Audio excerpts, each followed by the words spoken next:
Dropship. 1 minute.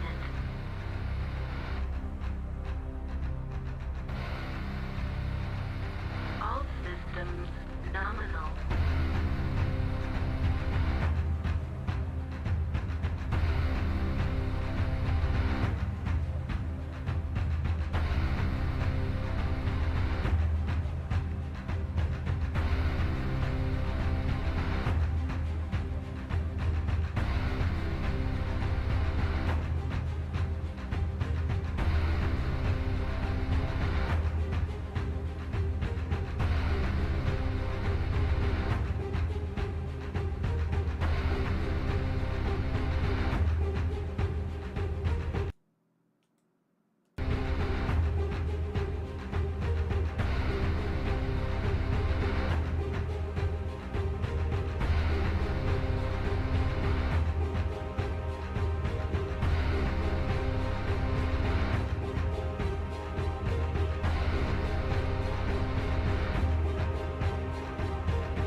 G'day ladies and gents, How are we all going today?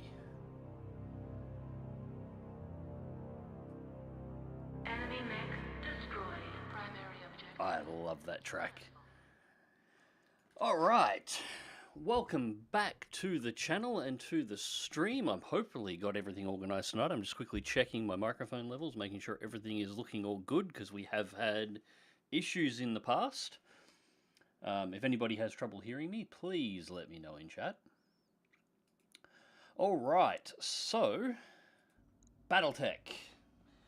We are continuing the campaign that I started a couple of weeks ago now, and just have not had the opportunity to stream. It has been a busy May, as it always is during the early part.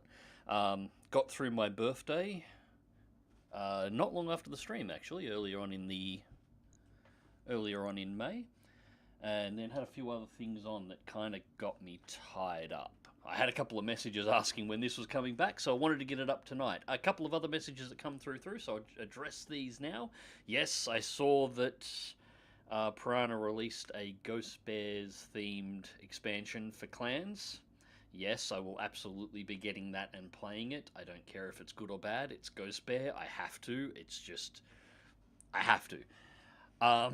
It's probably going to be streamed. I'm probably going to be doing it fairly soon. I was hoping to be able to do it tonight, but it's just not an option, unfortunately. So we're going to be continuing on with this one. So we're picking up exactly where we left off. Our crab is still getting repairs at this point. So is the Javelin and the Trebuchet. Argo upgrades are still underway, and we are still fairly early on in our campaign. So we're still playing around in the Free Worlds League, trying to build up a little bit of rep with them, and trying to work out where we're going to go. And as I said in the last stream, I want you guys to, you know, if you want me to go and see what you want me to see, just tell me where you want me to go, and we'll take off in that direction. Just try and avoid sending me up to fight the clans straight away, because they will just wipe out all of my Lancers. No problems at all. They are fairly brutal, especially with the difficulty level settings that we have set up here. So at this point, we're just going to do a little bit of time advancement. Alright, Merc News broadcast. Subscription renewal request.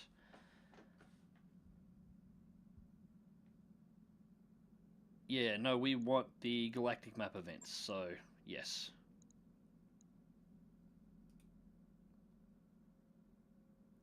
Cool, so that's actually just that's not so much of an event as it is an option for us to be able to activate certain new events within the mod, and we absolutely want those, so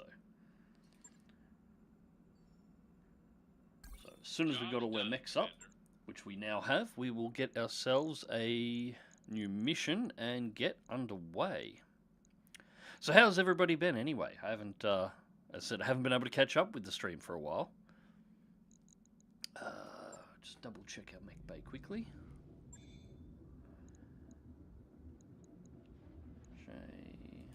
One, yeah.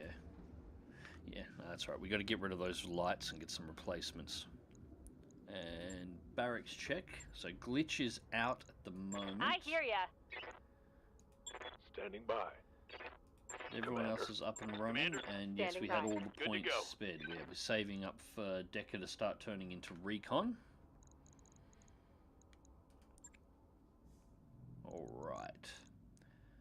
So, absent witnesses. I'm not at liberty to give you many details for this sensitive matter, but I can tell you is, as of last night, we lost contact with a site housing valuable witness protection in the Lugana system. This has anything to do with the reason of protection I'd expect. Is any group to be involved? What's going on? What kind?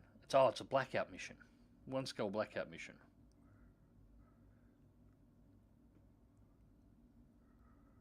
We got chase convoys. I hate convoy ambushes. Although we're light enough to probably be able to keep up, so it probably wouldn't be too much of a concern now. Destroy base. That's possible.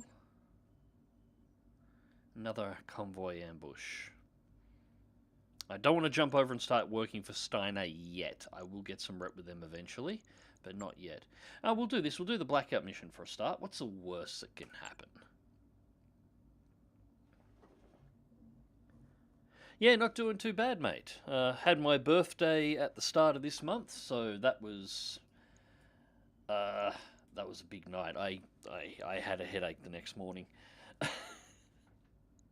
and other than that, just been keeping busy on this end, trying to stream more often. There's actually been 3 times that I've tried to get a stream like this up since the last one, and every single time within.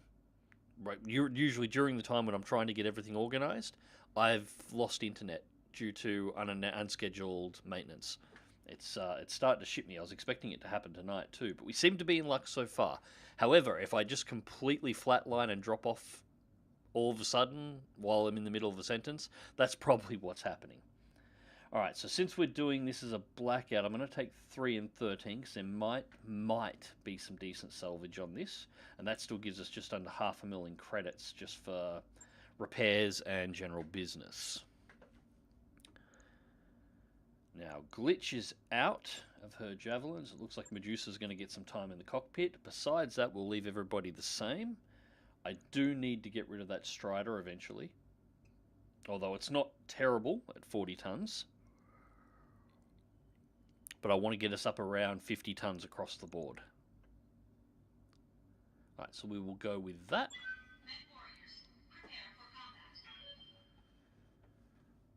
And game volume seems to be a little low, I think. Hang on a second.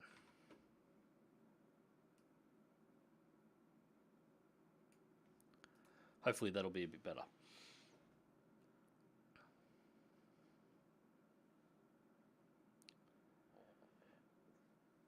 So yeah, all going to plan. Within the next couple of days, there'll be another stream, and I'll be doing MechWarrior 5 Clans, the Ghost Bear expansion. And I'm trying to get a team together to start doing nuclear option, but I'm having a bit of trouble finding people at the moment.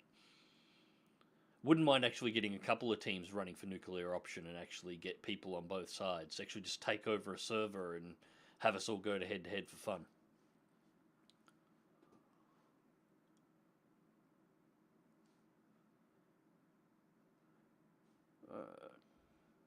Yep, that is all ticking along okay. Cool.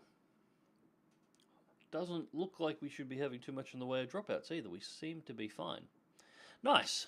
Okay. So yeah, other than all that, I've just been doing my regular playthroughs. I did get tied up on Oblivion Remastered. I will admit I have put in quite a few hours of Oblivion Remastered since it came out. Getting a little bit of a nostalgia on. I'm pretty impressed with how they put that together. Although I suspect we're going to be seeing another version of Skyrim to buy soon enough. I suspect they're going to do a Skyrim Remastered using the hybrid engine mix with Unreal and the original Create engine blended together like they did with the Oblivion setup. I suspect we're going to see that really soon. But it has been good. And it's kind of amusing that even though they've ported it over for the better graphics, it's still got all the same physics glitches, it's still got all the same bugs, all the same everything works. All the guides to try and fix stuff that breaks still work. All the Bethesda jank is still there. There are 2 main settlements in this area. You know how this goes. Let's do a sweep and get more info. Let's hope this is just a case of some bad comm systems. It's never a case of just bad comm systems. The alternative won't be pretty. Now, the alternative is never pretty. Alright. Sorry about that. Crunching on something at the moment.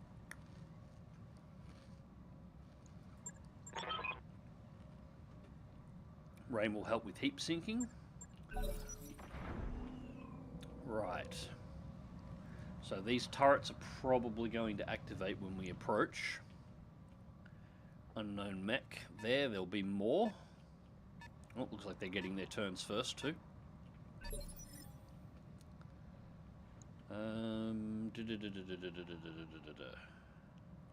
What is the best way to deal with this?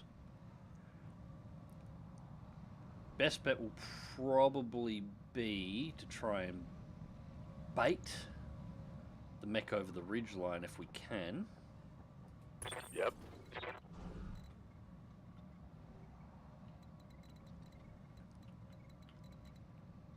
Let's do a sprint.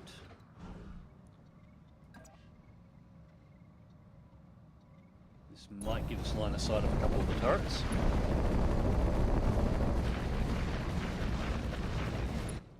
Game audio or voice? Is it the game audio or voice that's too loud? Because I can adjust either one.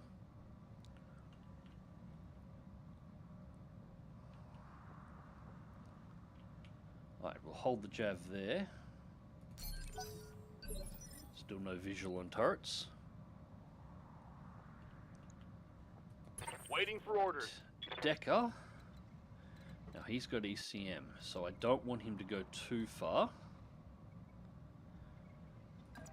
Probably pop him just here in the tree line at the start.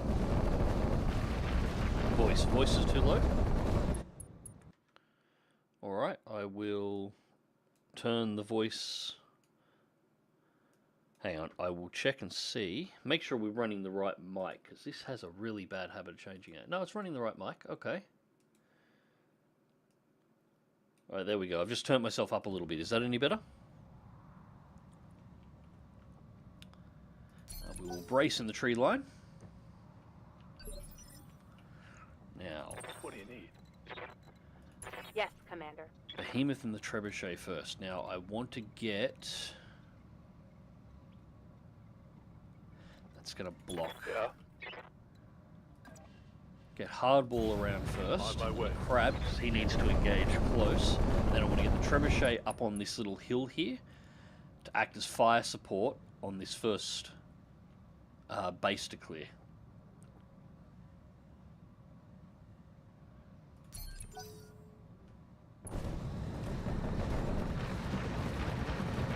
Yeah, I'm not sure what's going on there. I've got the mic turned all the way up and it's sitting nice and close, so...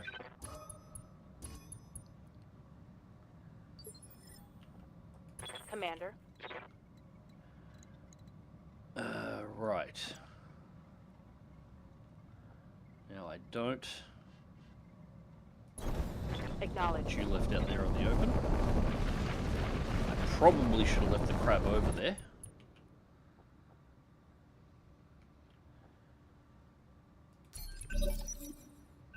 We will work that out.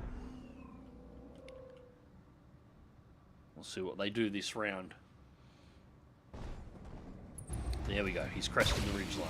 Cool. That's what I wanted.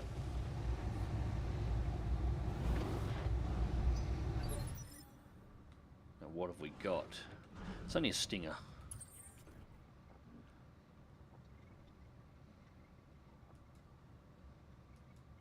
Receiving Right. Medusa first then.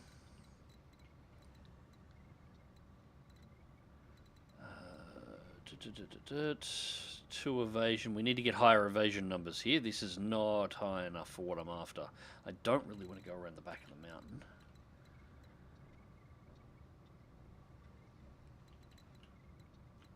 Where am I going to put you? We're just going to might have to deal with low. The rough terrain's not great, but we'll take the 2 evasion. Heading out.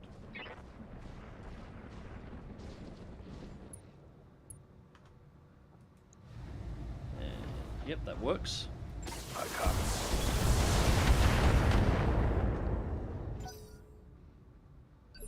Unfortunately, none of my guys have particularly high gunnery skills at the moment, so there's going to be a lot of misses in their shots. Decker. 40 tons, what's the weight? It's only a prowler.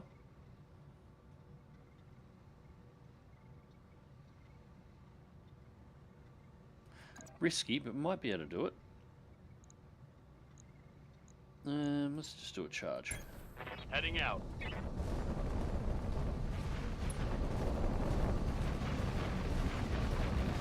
Come on. Engaging. There we go, that worked.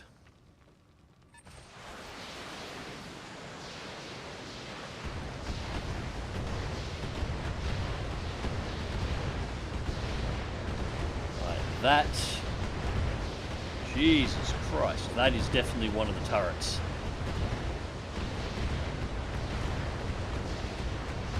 That is definitely one of the turrets.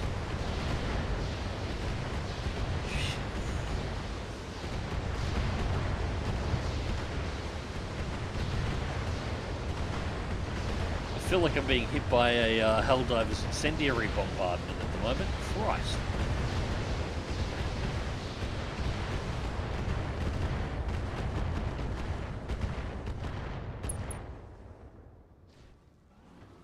Light Well, damage, Commander. that's a thing.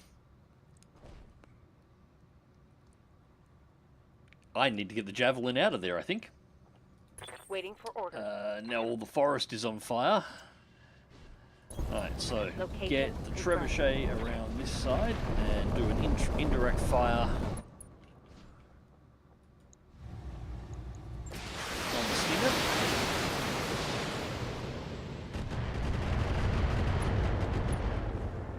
Nice. Aye, aye.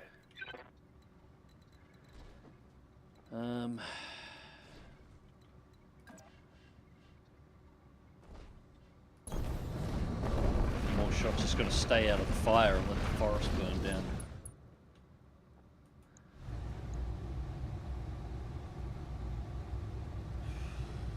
$39, it's not worth the heat on that one.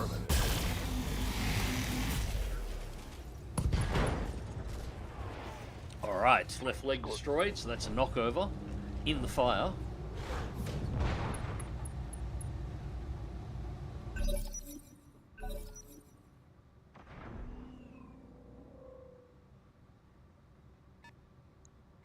Here we go, more coming down, more vehicles.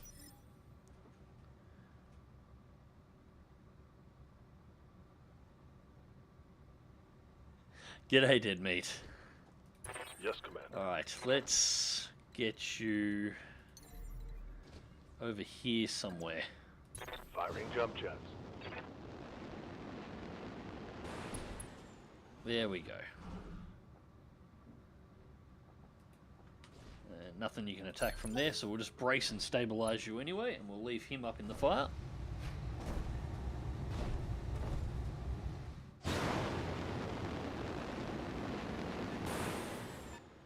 Yep, welcome to Battletech Advanced. That was likely a turret that had multiple LRM-20 launchers using incendiary missiles or incendiary warheads.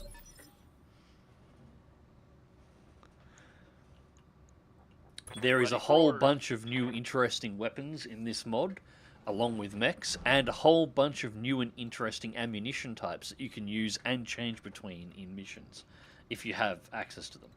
So, alright, let's get Decker over here, because I think I'm now going to be assaulting around this side, because going through that, I don't think that's a good idea. We won't do that. So get him over there with the ECM into cover. That's going to expose a couple of our mechs for a second, but that's alright. We'll move them around in this turn. Get ready to ambush the vehicles that are coming down this road. Now, let's see what we can do about these turrets.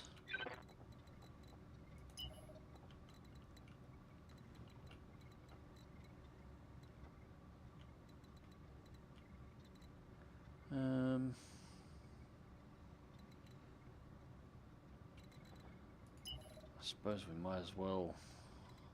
Don't really want to go through the fire, that's all. Sprint up around the corner. We'll just loop around, it'll be safer. Then I've got the crab in position to be able to intercept on the ground.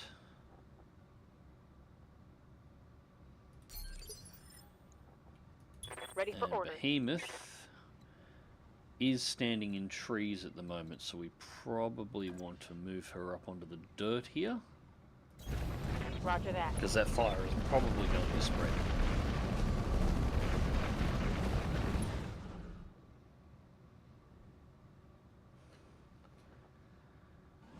And that should do Show us. me your war face.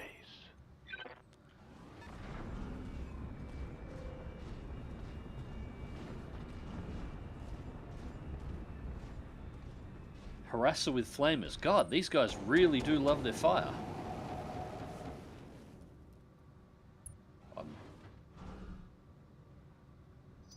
That's it.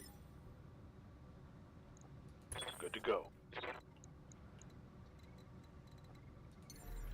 Okay, we will just jump into the zone then. Let's see what that triggers with the Jav.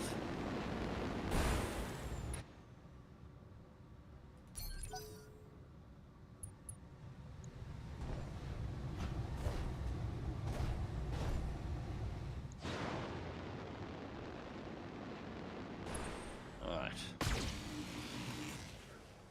Now we can finish this guy off.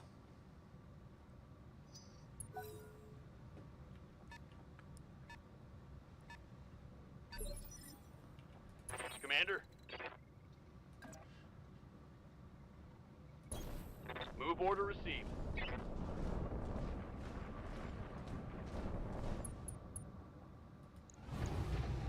Alright, SRM6s. Confirmed.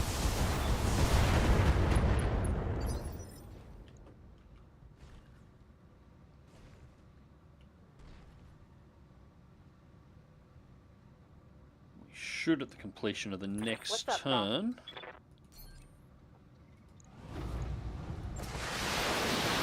hit the trigger on the target button and see whether or not we're going to get control of these turrets or whether or not these turrets are going to engage us. Hostile Right, he's removed. out. 2 salvage on that. I didn't think there would have been that much left. And the crab can just kick it. Time to get physical. So you notice a little change to the UI there. You actually have the option to choose how you want to engage, depending on what mech you have and what Hell yeah. components they have will change Mech what destroyed. melee options you actually have access to. Mess them up. Mess them up. So the Decker's mech over here doesn't have any arms and isn't really set up for kicking, so all it can do is charge. The crab can actually kick, or it can charge, and if you have something like the trebuchet with hands, it can actually punch as well.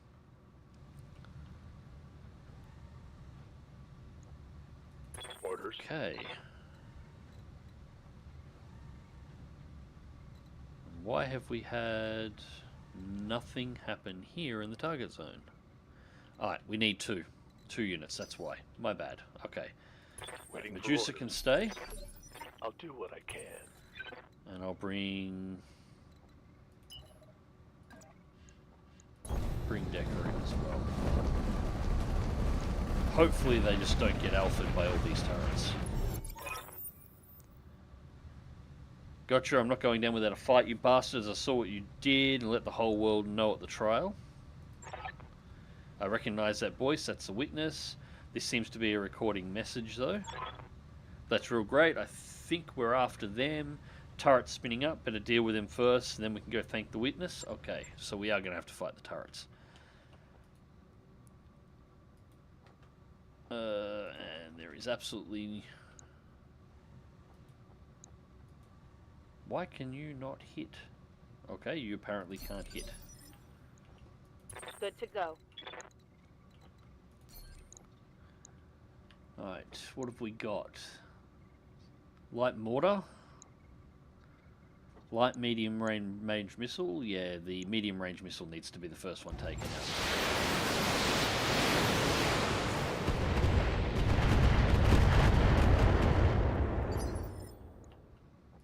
Commander. Actually, there's a quad medium laser here as well. Shit. Right. Coordinates received.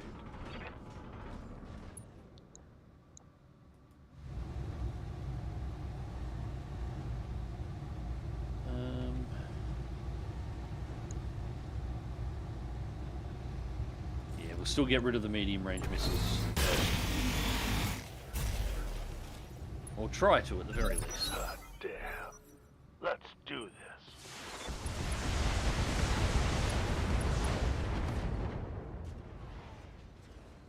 Critical hit. Bad one, I think. Ouch. Ah, you bastards. Ouch. Weapon system down.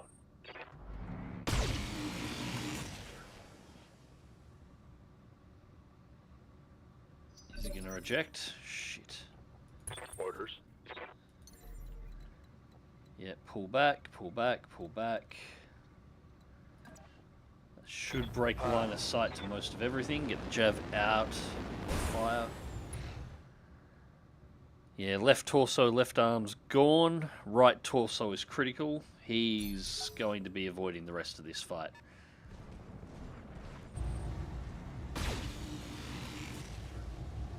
Oh, damn it. Oh, that hit me in the... God, these turrets are... Good to go. The turrets are worse than the mechs, I swear.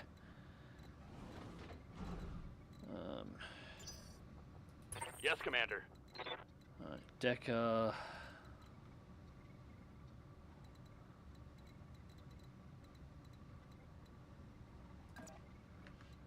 Probably better to get back into the cover there. Moving to position.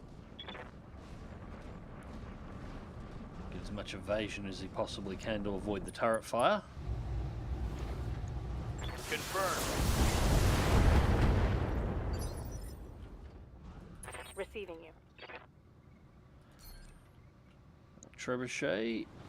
Get the medium range turret. There we go. Give them everything you've got. That turret is gone. Yeah. Hardball.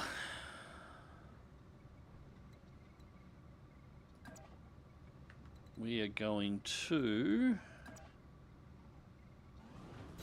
Gets at least one evasion. It's not great, but we'll take it.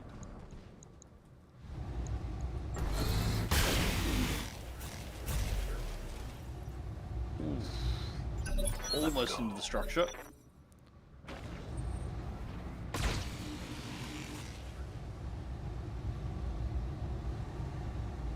Oh, my armor's melting off.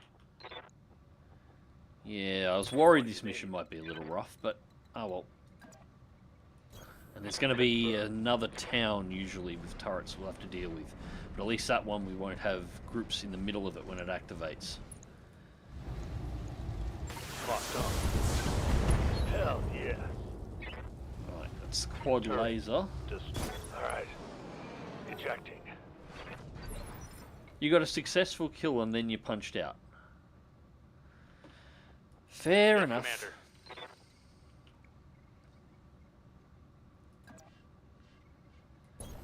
Location confirmed. Giving him everything I've got. It's go That's the time. mortar, and now we've just got to get the ultra Turret order cannon destroyed. around the back. Standing by.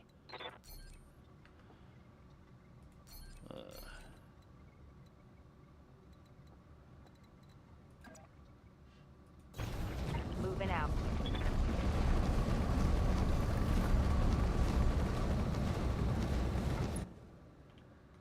We've only got 75% of the support lance as well, which means there's at least one more vehicle out here or one more mech we haven't had to deal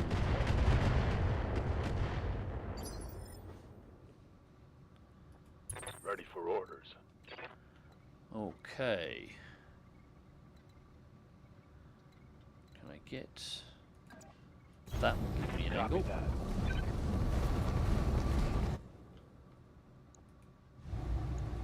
Engage.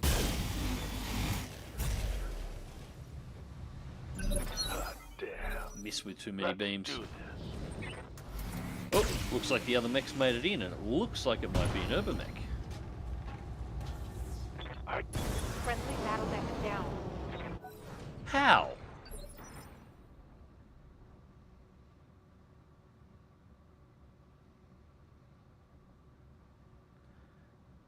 There is no way that crab had taken enough damage then to force an ejection.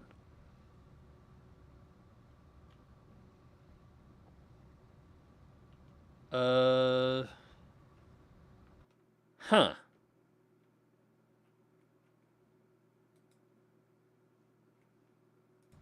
Wow. Okay. That's awkward. I don't know if I've got enough firepower to deal with the rest of this mission with the crab out. Got it.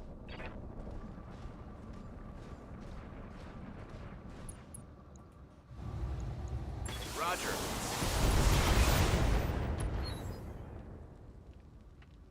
That was terrible. That's 2 mechs in the ambush. Shit.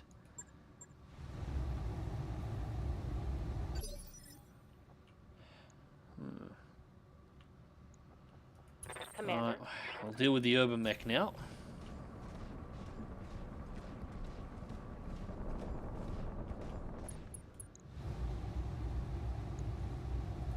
Firing.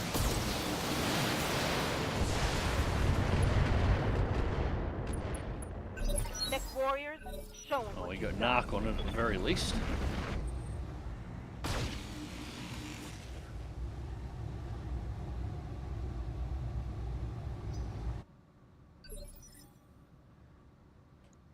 That's why I no longer play RNG-based games, kids. But they're fun.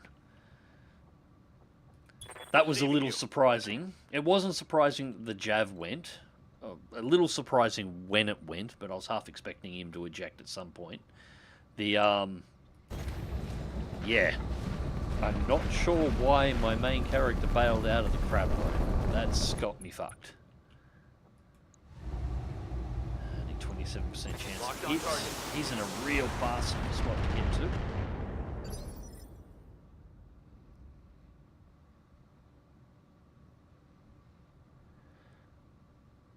The Crab's pilot is the former US Navy guy who lost 2 jets over the side of a carrier recently. Yes, Commander.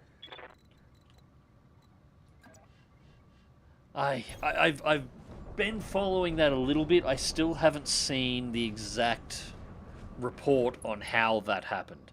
Whether or not it was just they didn't strap him down or exactly what happened.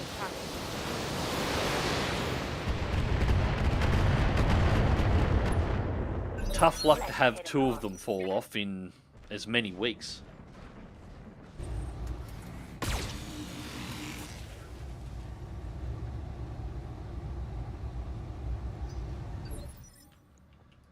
Waiting for orders. Where are we at? It's like the best angle I'm going to be Position able to get confirmed. with the Strider.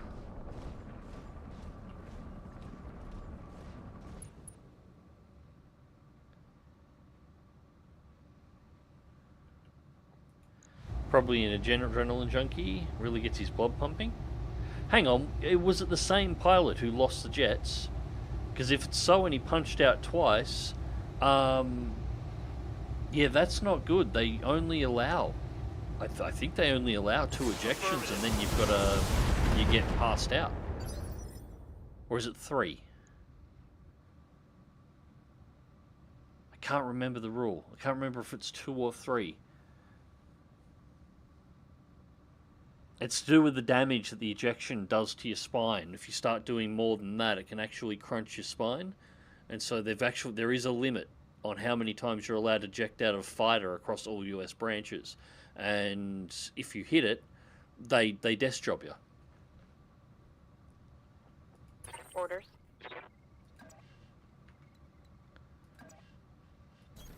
Copy that. If it's the same pilot and it is only 2, he's done.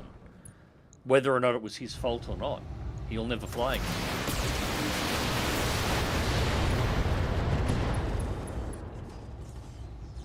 Right, that did some damage. Okay, now it's on.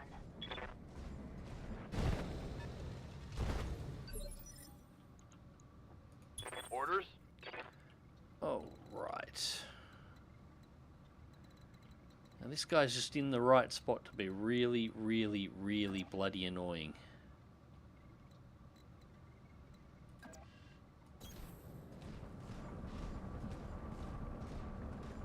RAAF in the 90s was 2 ejections. Yeah, I'm pretty sure it was 2 across the US as well. I could be wrong and it might be 3, but I was pretty sure it's 2. Target acquired. Regardless of the reasons you eject, after 2, just they basically... It's not a medical discharge, but you're just not allowed in planes anymore. Or anything that has an ejection seat, you're not allowed in. They don't allow it after that. Good to go. Coordinates received.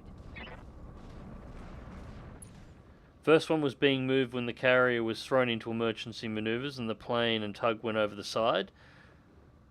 The second was a failure of the steam cage. Okay, so neither of those were the pilot's fault. That's just two very unfortunate cases of shit happens.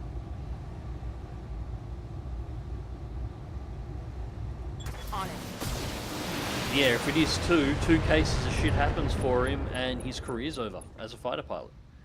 That hit something good. Hot damn. Let's do this. First ejection on average saw a loss of height of 1.5 inches. Yeah. Yeah, and that's why they don't allow it. It's just the force that goes down your spine when you get punched out after 2. That's when vertebrae start crunching against one another and spinal cords start getting severed from the ejection. So, yeah, they have a limit. Yeah, I'm pretty sure RAAF is 2 makes sense. Yeah, that sounds about right. And I think the US is the same. They only let you do it twice, and then it's... You could be the best fighter pilot in the world, and you're going to be riding a desk for the rest of your career. They don't let you do anything else. Standing by. Because, yeah, it's all medical. So, yeah, if it is too, his career's over for what is 2 things that were completely outside of his control.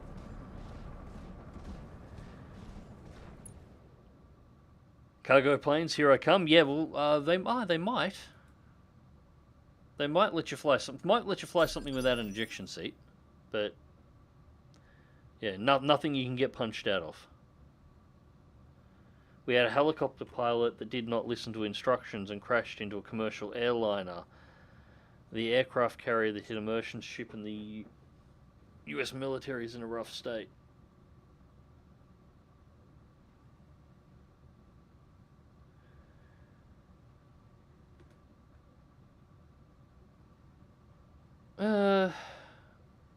Yes and no. I mean, it's not like it's the first time that planes have been lost over the side before, just because shit happens moments. It's a risk of the way the US doctrine works.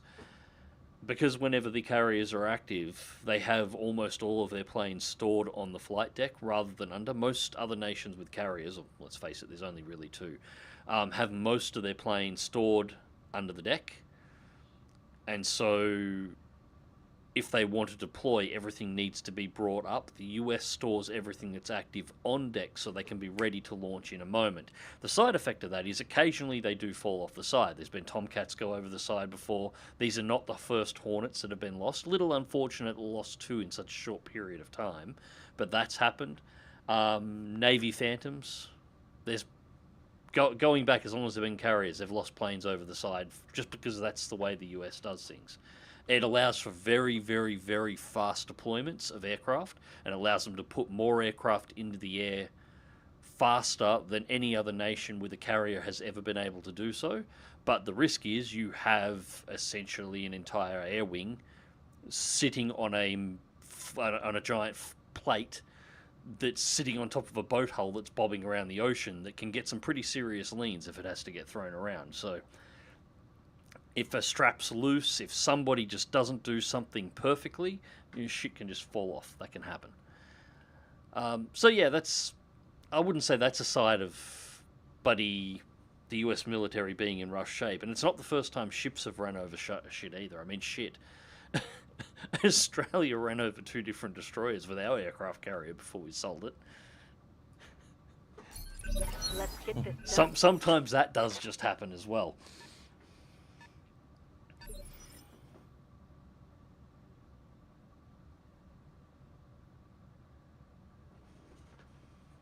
And yeah, the helicopter pilot, that is a whole other thing. The one that crashed into the airliner flying, that was a colossal list of fuck-ups. And from what I've found, or what I've heard on the reports, and I don't claim to know everything that's going on, it sounds like she was just a bit of a fuck-up. And not listening to instructions, ignoring instruments, possibly to the point where it may have actually been deliberate, and it may have been a self-deletion incident.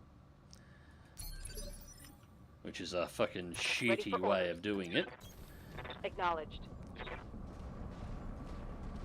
I was pretty sure that was the voice cabin recordings that I heard a while ago, where the co-pilot or instructor was telling her to change altitudes and change headings, and she just didn't.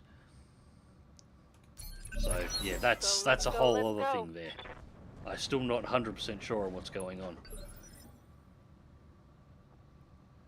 I mean, at least it's not the Russian Navy. The Russian Navy's always been a shit show. It doesn't matter how bad your Navy is. Every single Navy on planet Earth, even the worst navies on planet Earth, go, at least we're not the Russian Navy. They have an attrition rate for basic maneuvers on their ships. Good to go. And they just don't seem to care.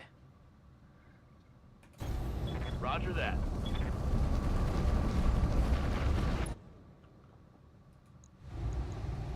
They design their ships deliberately in a Hell way yeah. where Target's taken if they ever critical have hit. to use them, they will sink. It was I forget the class. It was one of the Russian missile boats that was used during the Cold War, like surface ships that was used during the Cold War. I forget the exact class it was. In order to cut down, so it was, VLS, vertically launched ballistic missiles, down its hull. Now, in order to cut costs, they didn't put ducting for the launch flames to be able to pass through and duct out of the ship, because that was too expensive. So the engine nozzles for the ballistic missiles that it launched actually pointed directly at the lower hull plate below the waterline. If at any point in time one of those ships had to fire its missiles, the missiles would blow the entire bottom of the hull out of the ship, and it would sink after it fired them all. And it was designed that way. They were fully aware it was going to happen. The crew on board that ship knew that if they ever had to press the big red button to launch all the missiles, they were then going to be running for lifeboats, because the ship was going to sink. There was no way to stay above water. And it was all just because it was cheaper to build it that way. Location confirmed.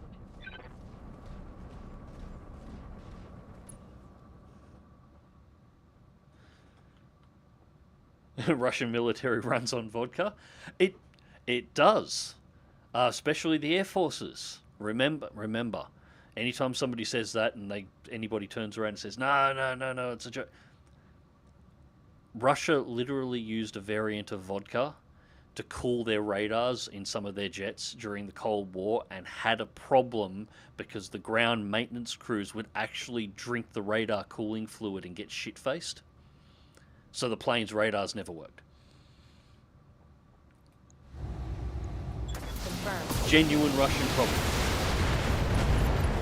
Hell yeah. Alright, finally, that's that piece of shit dealt with.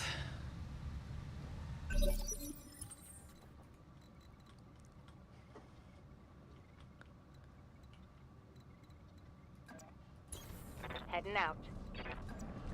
Yeah, in the Copy end, that. they ended up changing the cooling fluid to something that was toxic, but they didn't notify the ground crews that they did that, and then wondered why a whole bunch of their ground crews suddenly died from poisoning, from alcohol poisoning. Roger that. Just Aye, the aye. Russian way of doing things.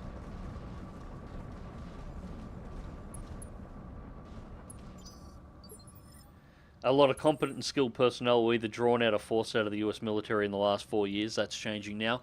Yeah, there's been, whatever you've got to say about Trump, he did clear a lot of the stuff to try and bring a lot of people back. And as I understand it, put in some pretty good incentives to get those that left starting sort of at the start of COVID to actually want to come back. They've got some pretty good deals going at the moment for anybody who has skills. Moving out. Which is smart. They needed to do it.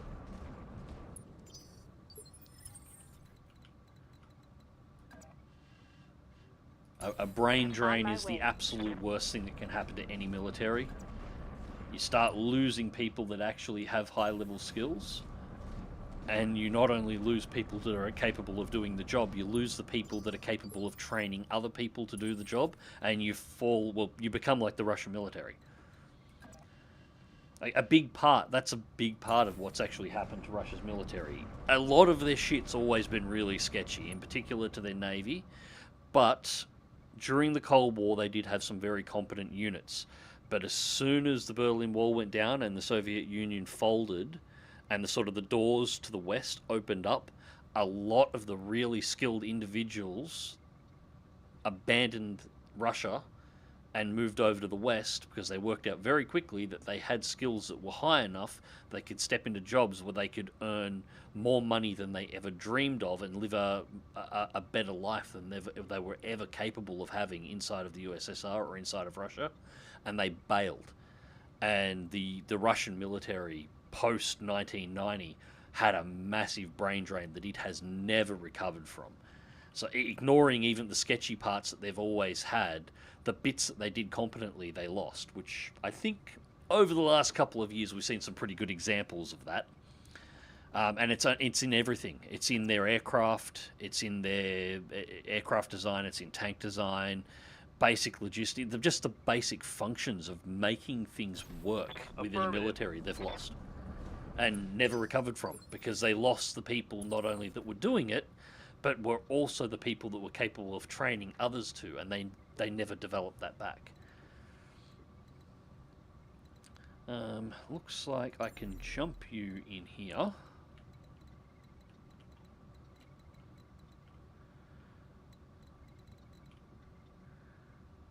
Although there's no turrets, unless, okay. The objectives, I know the objective's back over here. I'm just checking because there's normally something up in these sections, but we've got nothing here at the moment. Commander. I would have expected there to be turrets up here that we might be able to pop early. Roger.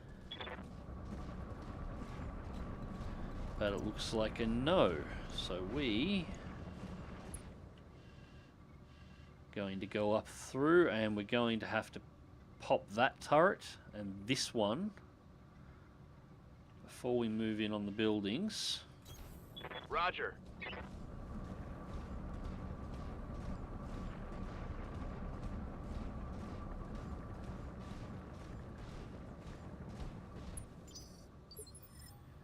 Germans did the same thing with V2 fluids.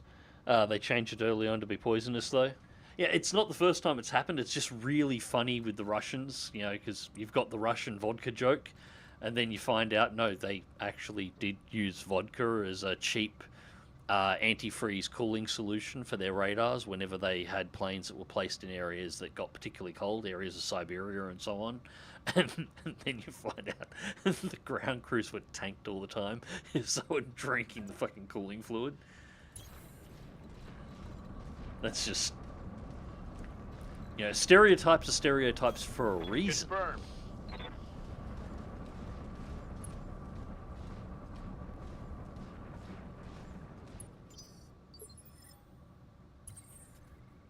That sounds like my current job. It does happen. It happens with other businesses too. Like brain drain is a genuine thing, and it is very dangerous, particularly when it's anything on a national level, whether it be defence, whether it be government. I pause and consider. You got a bunch of people that know how things run. You may not like them, but they do know how things run. We're not talking about sort of frontline politicians. Talking about people that are in the backing, and then you lose a bunch of them all at once. You can lose the ability to make certain areas function. You've got to pick and choose if you're going to clean something up on who you get rid of. On my way. And you have to be very cautious with keeping those that have skills that are transferable happy within a military. That's a very important thing. Because, yeah, that's how you get to Russia the way Russia is now. Position confirmed. I mean, I remember when I was 19. As one of my early jobs, I used to work for a company called Label Makers. What they did is they made, well, it's in the name, they made labels for mainly Carlton United breweries, doing the labels that go into beer bottles or various alcohol bottles. They also did can wraps and stuff for SPC and a few other things. But yeah, I worked for them for a year, and there was a bloke in there. One of the machines in there, it's a guillotine. All the labels are printed out on big sort of like A2 size sheets in a block, and you have to stack the block up so the block is perfectly aligned, and you put it into onto an air like a table that's got air vents through it, think like an air hockey table that allows you to stops it from sticking so the stack stays lined up, and then you push it and you jam it right in the back corner of the guillotine, and the guillotine is configured to cut in between the labels perfectly to make them into nice manageable squares, and then you transfer them over and you put them into a die machine that actually cuts them to correct shape, and that's how you get the labels. And the labels go out in a block, usually of 1,000 to wherever's labeling, and they feed them into their machine and it puts them on the bottles. The guillotine had an adjustment. It was a steel core, a giant steel core razor blade with a tungsten lip on the front of it, and it had an adjustment in it for doing changes that allowed you to switch out the blades. Well, one of the guys in there that did that adjustment, he was notorious for being particularly late, and one of the managers got sick and tired of him, fired him, so he was out the door. You only needed to adjust these things about once a month, and he'd come in and he had already done his adjustment. So it was about 4 weeks after they fired him, they came through and all of the cuts were coming in wrong. Everything was all out of alignment. And they tried to work out and realized that the only person who actually knew how to do the fix had left. Nobody else inside the place knew how to do the adjustment to realign the blade. And the only way they were going to be able to get is to actually run a training course by having one of the people from them who manufactured the machines fly over to do a training course. The machines themselves were made in Germany. And in the end, firing this bloke for being late. He always did his job. He was a really good worker, worked a lot of overtime, but he was late. But without him actually teaching anybody else, it wound up costing the company in the end about $150,000. Because they got rid of one person who had one relatively simple skill and nobody else knew how to do it. And because of the nature of the machine, it needed to be somebody who had a qualification to sign off it, because it's a giant tungsten-edged razor blade that can put up to 5-ton weight behind it. So this thing will cut through just about anything, including any part of you. So there was rules on how it had to be done. And so they got rid of somebody with a skill set, didn't think about it. A month later, realized they need that skill set. He refused to come back, and so cost him $150,000 to get somebody over to actually do the training to fix the problem. Incidentally, that company ended up going belly up because it made too many stupid mistakes and wound up driving itself into debt. Receiving you. Can't imagine how that happened. That turret there, where can we get an angle? That is a turret, right? Moving to position. It's not giving me a target. Yeah, it is. It's not giving me a target line.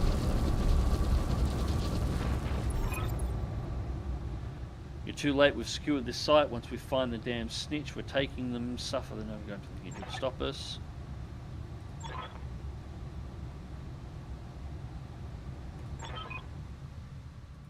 Alright, they're going to activate the turrets now. No. Give them everything you've got. Oh, shit. Yeah, this is not good.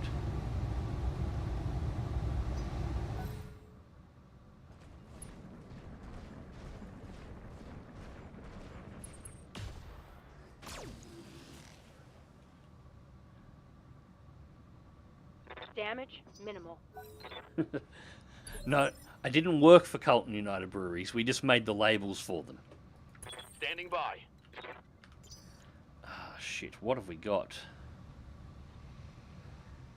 Alright, 1, How is that turret still active and the building it's on is gone? That's a glitch. We have a turret here. R10 Urban Mech. Locust, Commando. And a Hermes. So we're 4 on 2. Outweighted, outgunned, and out-turreted. Shit. Orders?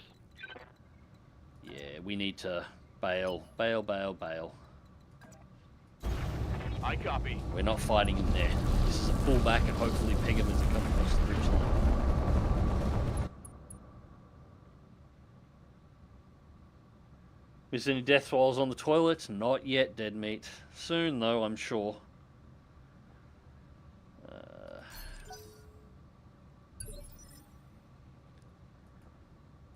Good to go. Yeah, I need to get Behemoth. I copy. Now, more important question now, is there any of those turrets? I can't see what they are now. Damn it, I should have checked them. I didn't check the turrets. I'm not sure if any of them are LRMs. If they're LRMs, I'm going to get bombarded the second somebody clears the ridgeline. Hopefully they're all direct fire, and then I can deal with them.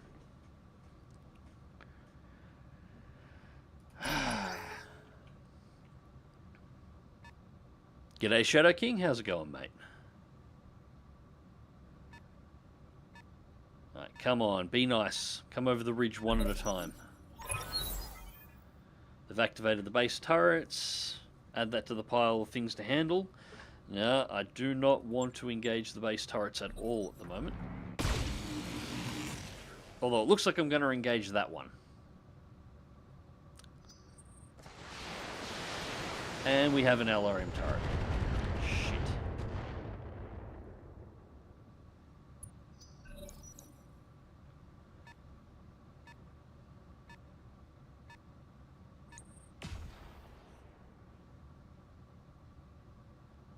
I'm under heavy fire.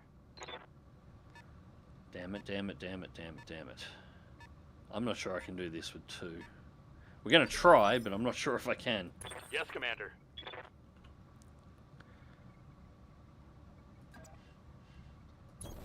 On my That way. turret needs to go first, because that's their Engaging line of target. sight for the LRM. And quad mediums are nasty.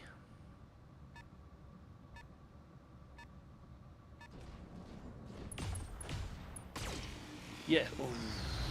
Structure exposed. Yes, we have the internet running again. It is nice. Receiving you. No idea how long it'll be for. Hopefully, we'll have it up for the rest of the week, because I'm going to try and do some MechWarrior 5 clans. In particular, the new Ghost Bears expansion. I really want that, but...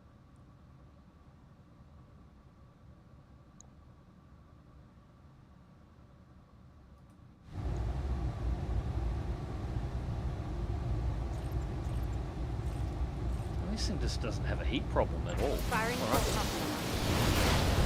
Get rid of that laser. Alright, now we can focus on the Hermes. one left turret. Okay, now it's on.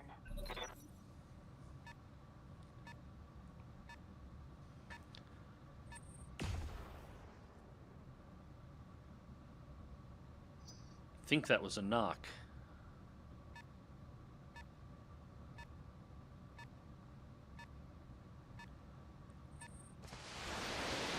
Another LRM bombardment into the Strider. I'm gonna need a medic. Yeah, that turret's going to destroy me. That turret's more Waiting dangerous for than the orders. mechs. I just don't know if I can Acknowledged. outrange it.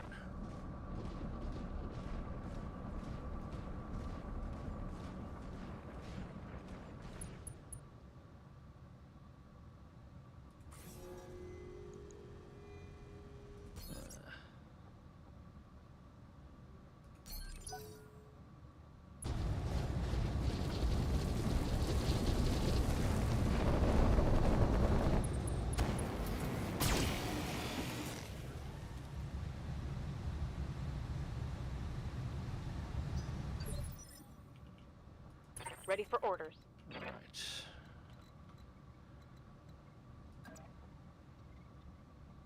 Pull Affirmative. back, and we should be able to get a shot on this Hermes. Not a great one. We'll use precision. Increase our hit chances.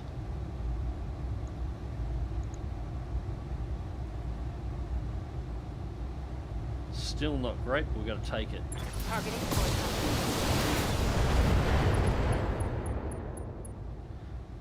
Alright, I'm we've got a out head of hit. LRN. Oh, it's on now. Ready for orders. 2 evasion, 2.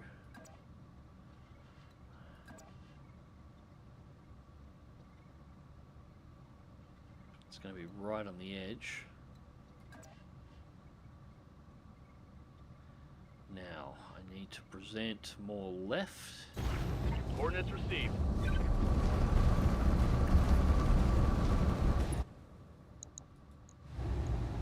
Firing on target.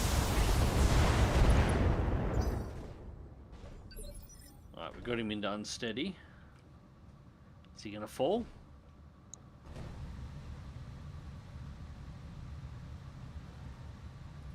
Standing by. On Close my way. back in. The other mechs haven't come through to play yet, which is good. If we can get rid of this Hermes... Oh shit, the LRM-15s are out of ammo.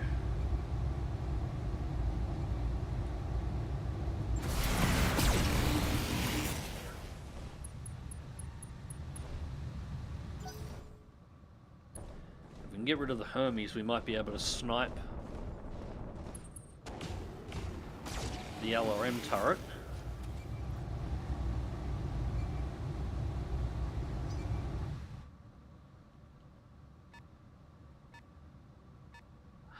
No, another mech's going to come through. No, that's not a narc. That is a mortar.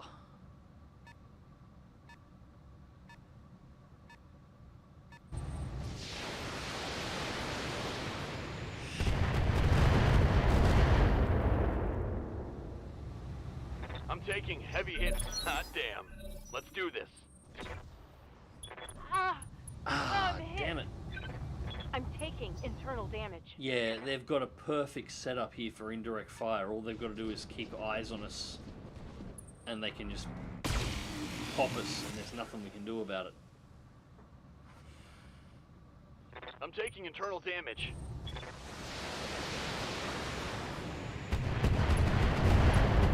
Damn it. Yeah, there we go. Decker's going to be out. Yeah, I'm going to have to bail or we're going to lose pilots. It's going to have to be withdraw.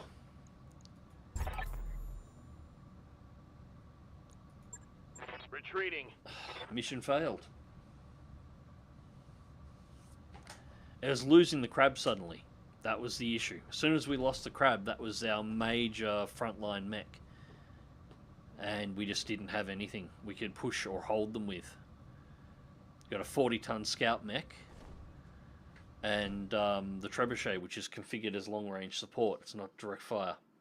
The salvage shares are fine. Really good in this mod, actually.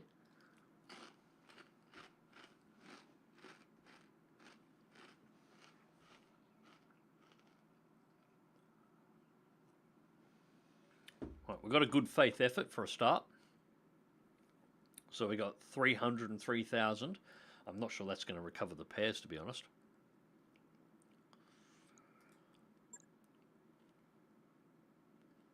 Right. Yeah, so I don't know why he went. The head being blown off, that's the ejection. The ejection destroys the head whenever that goes off. So all that happened is he got a penetrating hit in the right-hand side. It doesn't have the crab doesn't have XL engines, so it didn't do engine damage. And it's configured in entirely laser weaponry, so there was no ammo. He just took a hit that penetrated the shoulder and punched out. Strider's a write-off. Javelin's pretty rough. Trebuchet's repairable, but... yeah, that was not good. Oh, they gave us a part of an Urban-mech that I don't want anything to do with.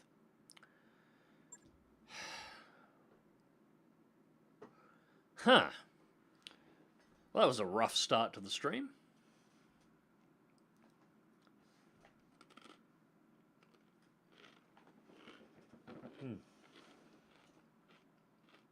Sorry, try not to crunch too close to the mic.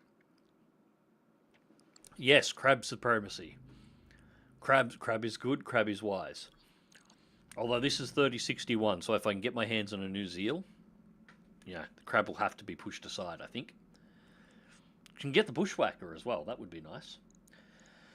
Well, now, all of my mech warriors are currently in the med bay. And all of my mechs are basically written off, so this is a problem. Right, we'll start with the crab first. We'll start putting them all back together.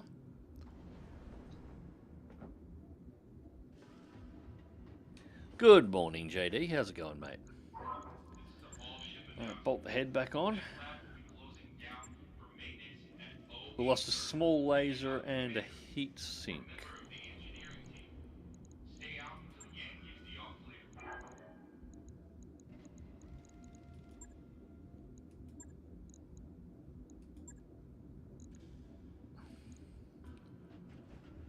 Now, where did the weapons?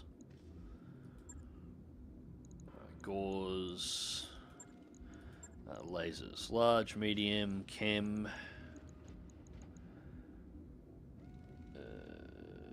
I'm going to have to get a small laser.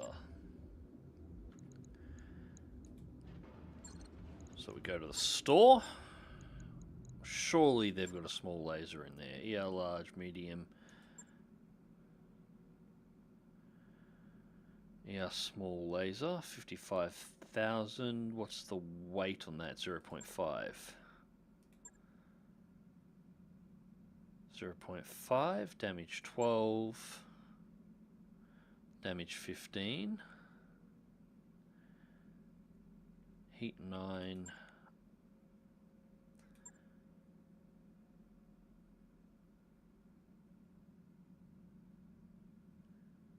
You know what? I'll buy that one. New weapon systems available.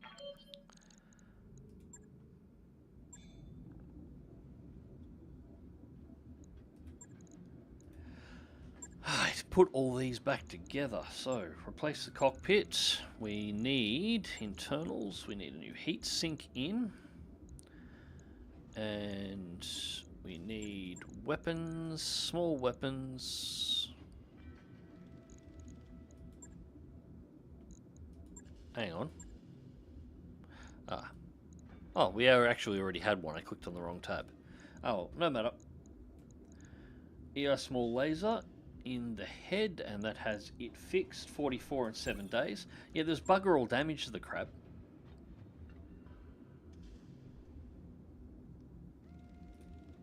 Logged and noted. That's embarrassing that he punched out like that. Alright, this is more of a concern.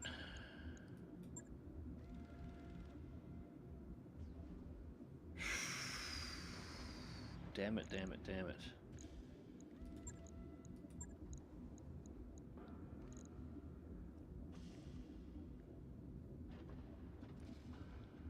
Yeah, that was an ammo explosion that took that out. We lost the SRM6 in there. I can't move that around because the way this mod changes stuff around, you can't just move the jump jets around anymore. You can't just switch them between spots and throw them wherever the hell you want. You've got to, you need the ability, Omni-mechs can do that to a certain extent by changing components out, but a lot of the Innosphere mechs are fixed, so that's actually locked the jump jets in, which, as I recall, is how it's actually supposed to be. We've sort of been cheesing it in our games for a while. Alright, so it's going to be a heat sink in. Now, weapons, missiles. We don't have an SRM6 replacement, so I'm going to have to get one of those.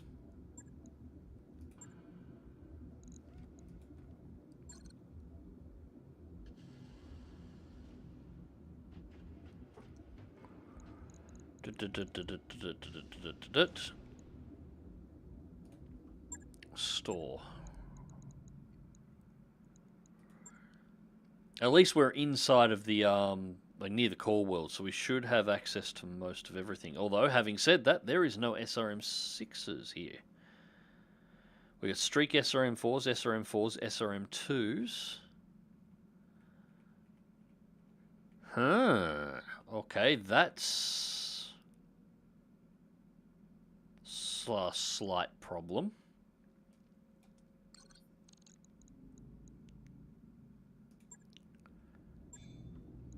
I am not sure what to do with the Javelin then. What are our other options here? So replace the head. It's only got missile launching slots.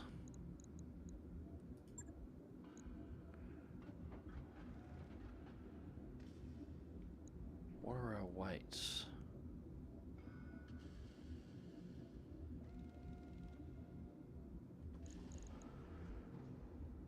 Tonnage 3.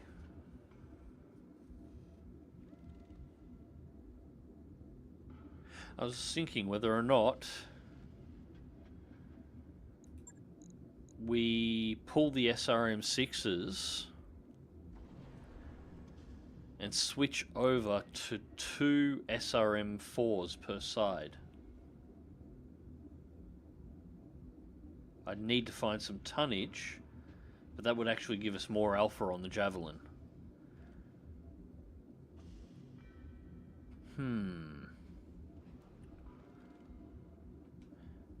One thing I really, really wish this had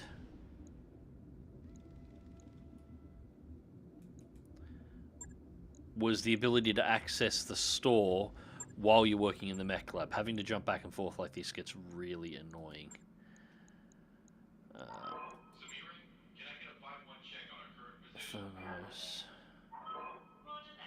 60,000 a piece, and they've only got one.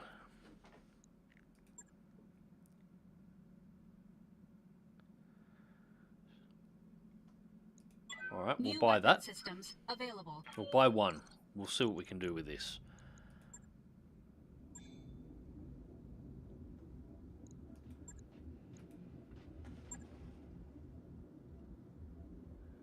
Yeah, mech techs are working overtime today. Yep. This has not been good. This was not the kind of mission I was hoping for, but it is what it is. I will. Alright, so 2 SRM4s on that side. That already brings us up to 30 tons. Now we need an extra ton of SRM ammo.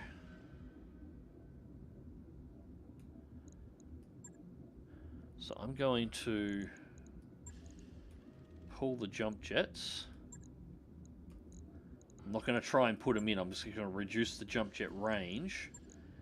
Switch the ammo down to the legs. Although I might be able to... No, that frees up our tonnage. Okay, no, that works. Switch the heat sinks so they're spread.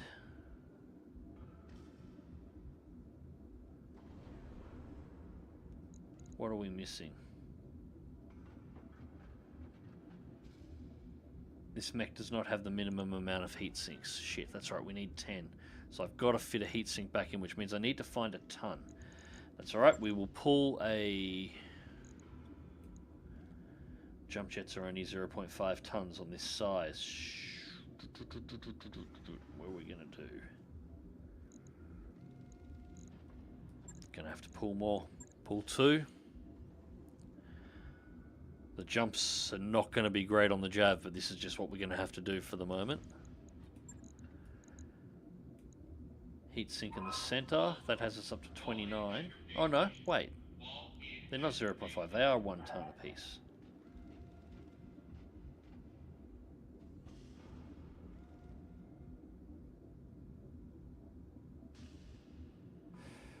Two tons, 40, 100, 200 ammo.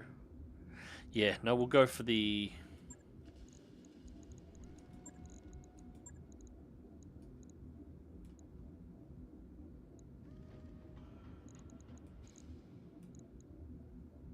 Okay, I just put 2 back in.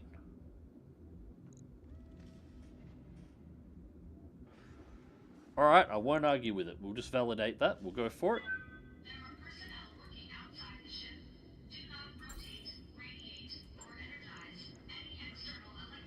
Right, that is going to be 15 days. On it. I'll let you know when that's done.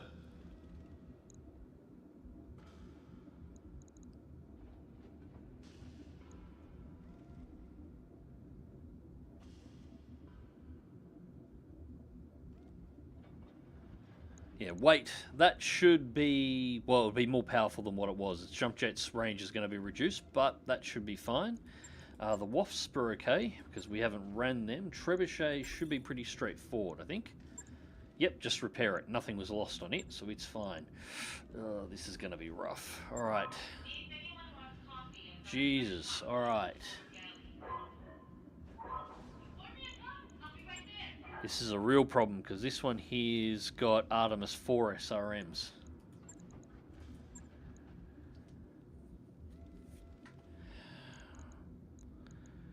We lost an SRM-6. We lost the Artemis. We lost the RD4 fire control system and the R4 SRMs. So all the main weapon systems went. Yeah, I think. And 131,000 to fix it. I think the Strider is going to be unfixable for the moment. I think that is that's going to be parked. I don't have enough money and I do not have the parts or access to what I need to actually be able to put that back together. So that is ouch. Because that's a really cool machine. Alright, now what? Well, we've got 1.1 million at the moment.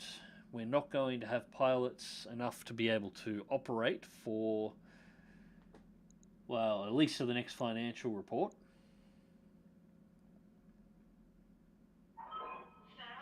Yeah, we're looking at 20 days of downtime at the moment. So, what I might do instead... What missions else do we have? That was a convoy. I don't want to do the convoy. Destroy base. Not really. I want more fire support for that. And everything else has us going somewhere else. 1.5 skull blackout. No thank you. And these are getting too high for us. So we might actually move. If we're going to be down for 20 days, we might as well check out a new spot. So, navigation.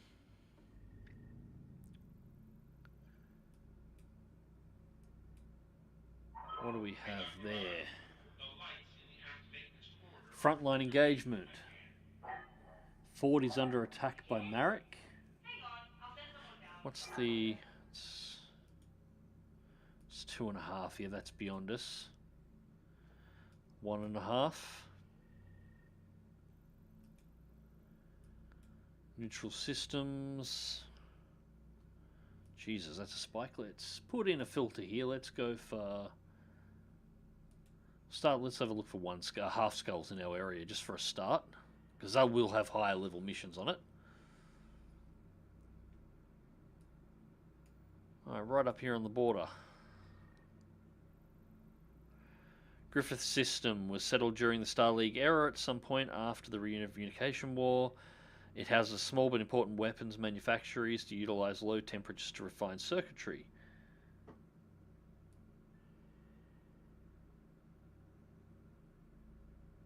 Manufacturing, mining. Okay, that might actually be worth going to just to see if we can find some spare parts.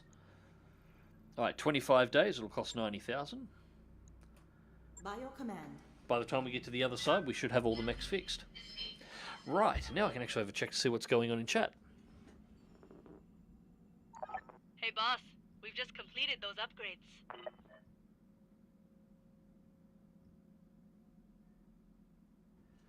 Fix Iago. I'm working on it, but I need to keep enough money to be able to pay the bills on the next step. I've got repairs running on it at the moment. Work on Argo update. Required power conduits is complete. What is our next financial report going to be? And I can't see. What is our next cost going to be? Finances. Alright, so monthly total, salary costs. This is going to be 300,000. Alright, we should be able to get something else going on the Argo. We definitely have to make money in the next spot, though. 900,000, that's too expensive.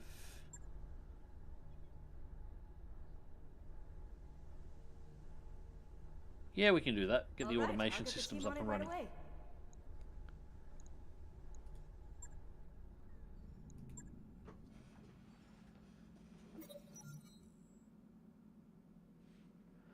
Unexpected debris. Oh, crap. In navigation, Samaya highlights blinking red alert on the Argo's path. We've got some space junk in our way. Commander, permission to blast at us with the Leopard. Debris. Dr. Murad corrects her. I recommend that we attempt to avoid it. Otherwise, you risk sending debris in unexpected directions. You could damage our most vital systems and bay. Samaya rolls her eyes. The Argo isn't exactly an agile ship. I mean, I'm good, but she's never going to turn on a dime. I've got about 5 minutes, roughly. We need to make a decision, Commander.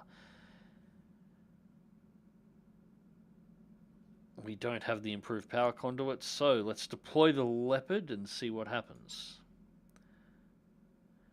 You watch with amazement from the view screen as the Leopard jumps from the Argo's docking collar and fires at the debris with precise PPC barrages. Samaya carves out a gap for the dropship to slip through as the rest of the junk drifts away. After the Argo reaches a safe distance, Dr. Murad reports in navigation over the comms. We were pelted by smaller shards, but hull damage is minimal. I'll run a diagnostic, but congratulations in order, Samaya. No one else could have pulled that off. Morale increased by 2. Alright, that worked out. No, that worked out well.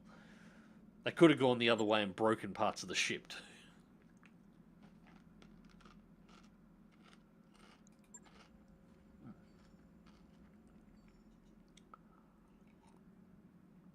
Flashpoints. Inner politics impacts everything they touch, even down here in the periphery. Flashpoints, well, we're not in the periphery. Flashpoints between the great houses are developing all over the map, and our faction reps are paying good money. Just telling us that what the flashpoints are, which we already know. So we're having a look at those before. So what happens in this one? The borders can change in this mod. So all the regular flashpoints from Battletech are all in here, but new flashpoints will be generated as each of the great houses are actually fighting one another. Those upgrades you asked for are online, Commander. And if they win on a certain planet, they will take control of it and the borders will actually shift. So you can actually influence the outcome by assisting on certain worlds, that assisting one side or the other on certain worlds, causing that world to be either a victory or a loss for one of the factions. So you can assist through. But we need some more gear for that. And jump.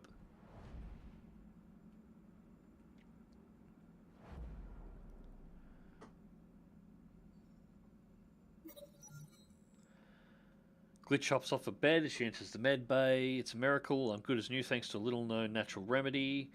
Got it for a steal on shore leave. Alright, I remember this one, so we need to find out whether or not it's just a placebo or not.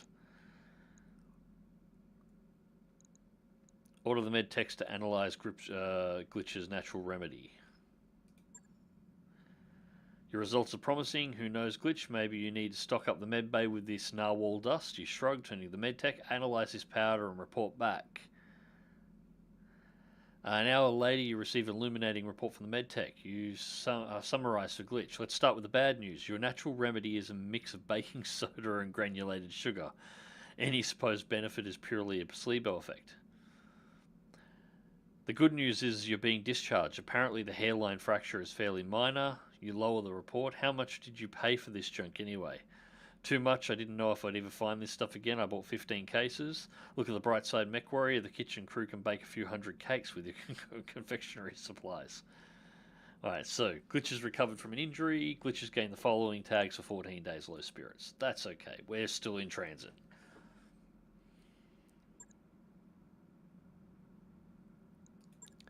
Your poor home has more holes in it than solid hull, poor Argo. Yeah, well, she's early days. We're only less than a month into the campaign at this point. So we will fix her up. We'll get her all nice and shiny. But she does look like a ship from the Battletech universe at the moment, yes. That's how they all should look. They should all be beaten up.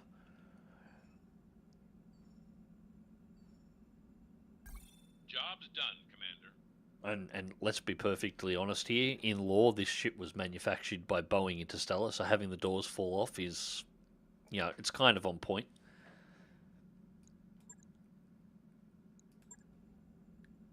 Got a new financial report for you, Commander. Alright, there's a new financial report. Leaves us with 300 grand, so we absolutely need to make money when we arrive here. Otherwise, we are in trouble. We're almost completely out of cash. Yep, I know, we're almost completely out of cash. Alright, Decker's still going to be out for a month, so that's fine. Looks like we've arrived, Commander. Nope, nothing to buy yet. Command Center. What missions do we have here? Preferably something that's just going to be easy money for the moment. Marek citizens have been suffering at the hands of a local band of brigands, remnants from Comstar Battalion that saw action in the Third Succession War. With no prospects or funds, they've become common criminals. You would eliminate them down to the last mech and vehicle. It's a battle with a 211 salvage and a 300,000 payout. Festive couple, duo duel, 35-ton weight limit. I don't have anything in the right tonnage to do that at the moment. That would be a good option, though. Recovery. Hey, Doc. The work you put in on that thrust control. Wolves. Steering is buttery smooth. It's a defend base mission.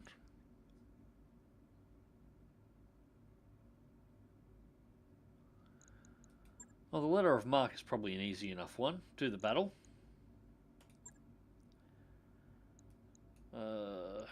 We really just need the money for the moment, just to make sure we've got a buffer for bankruptcy. So 15232, we'll go with that. Decker is going to be out. We'll get Glitch in, and we're going to have to bring out one of the Wasps. So we got the 3M and the 1L. What weapons we got? Medium pulse laser SRM2. God, these things are just gutless for mechs. SRM4 and nothing else. Yeah, it's definitely the 3M. Everything else is good. Right. And we'll deploy.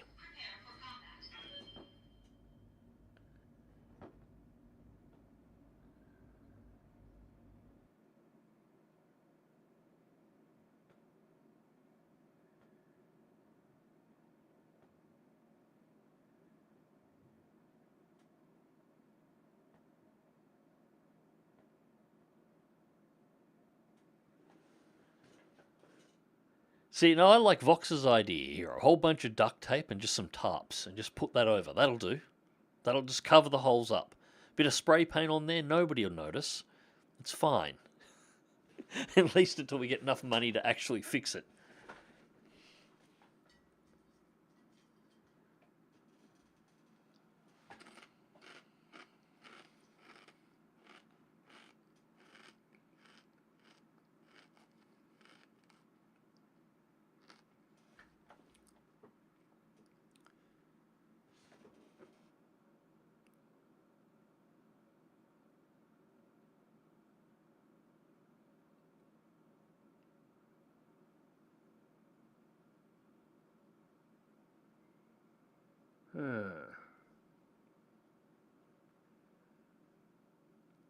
Like Tiger 131's crew that bailed on their Tiger when the shell jammed from the turret. Yeah, that's basically what happened to the Crab. But it's kind of embarrassing because that's actually my player character that bailed out. Command interface initiated. No, I just got some crunchy oven chips here. You know, the healthy style chip snack shit that I have to eat these days. Trying not to crunch near the mic, guys. Alright, let's get out there and do this. Alright, we have a backup. This is the second army of Comguard, with warning for the opposing mercenary commander. Withdraw it once or face summary execution at our hands. You will not receive a second. Comguard. We're going against Comstar. This is going to be fun. Alright, visually identifying targets in the fog could be an issue, so we've got reduced vision range. What do we got as support? We have Scimitar. Striker. What are the configurations on these? Can you actually see? Oh, let us... No, won't let us see the loadouts. That's a shame. So, SRM APC, that could be nasty. We got an up-armored Saladin. Just seeing if there's any LRM units in here that I can take advantage of just by playing spotter. Standing by. Alright, objective is up there. They're probably going to want to go straight through that ridge. Yeah, we're not going to be able to cross over there. Looks like we're all going that way. We're just going to have the longer walk around. On my way.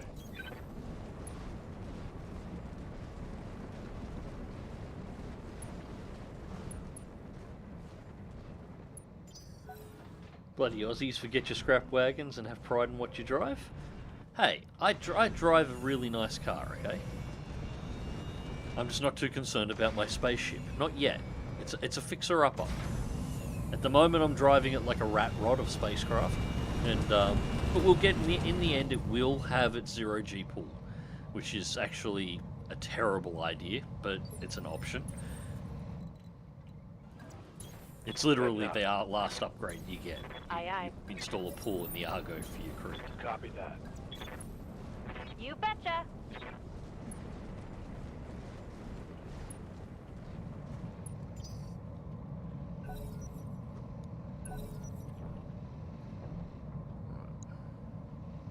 So far only vehicles, no mechs on sensors. What can I do for you? Although we don't. Ready, set. Really have a good recon mech. We'll use this as best as we can. There we go. Alright, we have a mech there. Nothing else. We'll get the Wasp up in here. That thing's borderline power armor. So we'll get it up into the trees up here and just let it spot. What do you need? Javelin, I want to keep back until we do a rush. Moving out. Those SRMs into range. We've got the same ammo load, but now we've got the two SRM4s. We're going to go through ammo slightly faster, and that thing has no secondary weapons. The SRM equipped javelins can be really devastating, but they really are ammo dependent.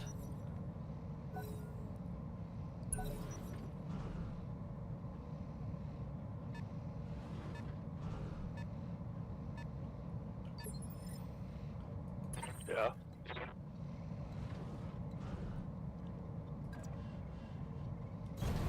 Move into position. Grab the spot.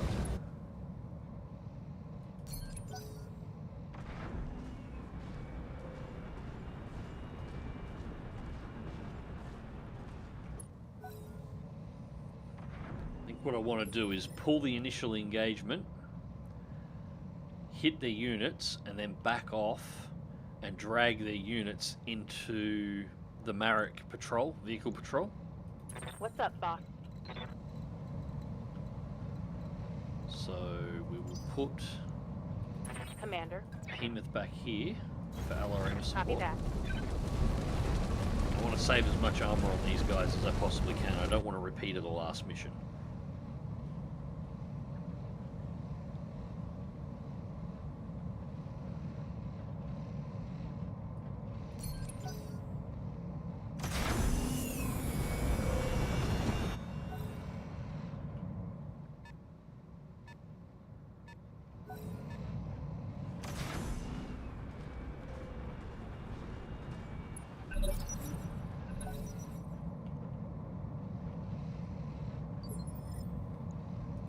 Waiting for orders. Right. Small lag there as it was loading in. It does. This mod does get little micro freezes. It's trying to deal with the sheer volume of shit that it has to deal with now. I don't want to get within firing range. I just want to get within sensor and hopefully get visuals as soon as we can. I've got eyes on hostile reinforcements. They're heading your way. Alright, there's a reinforcement mech.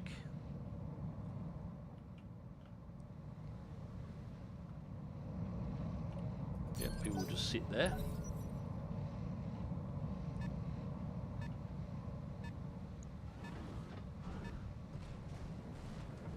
And Owens.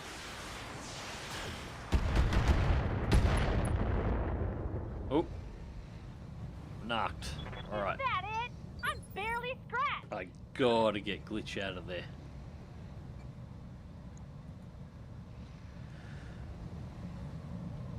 Aye, aye.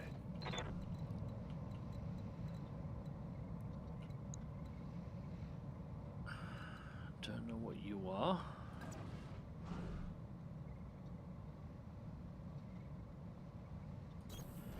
Do a rush in with the Jav. Alright, do we got eyes? It's a Royal Falcon. Okay.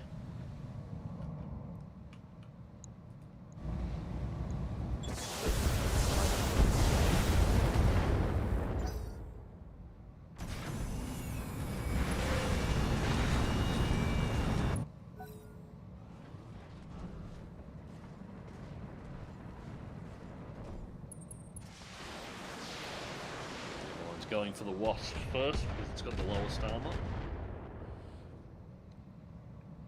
Nice try. Still got 3 evasion though, so we're okay for a bit. Camera, I'd like to see what's going on, please.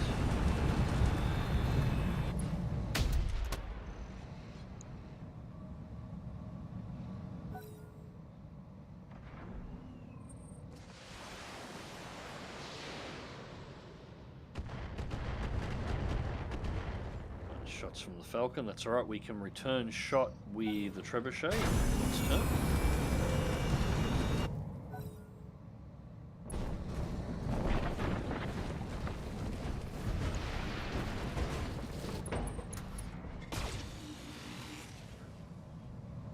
Yeah, Jav pull back in the next round and we'll drag them up this hill into the Marek forces.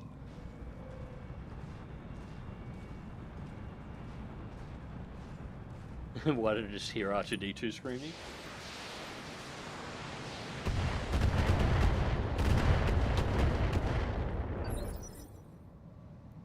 Alright. Standing by. Behemoth.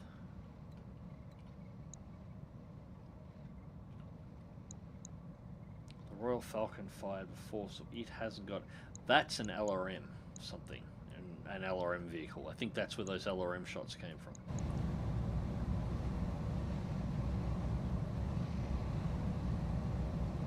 27. It'll be worth it just for the destabilize for initial shot.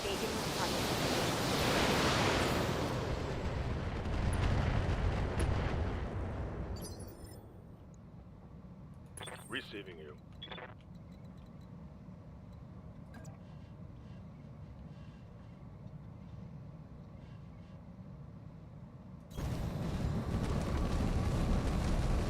Fire down the Griffin. Next round we're going to pull everybody back. So everything gets engaged Got it. by the Marek forces. At least one hit. Hell yes.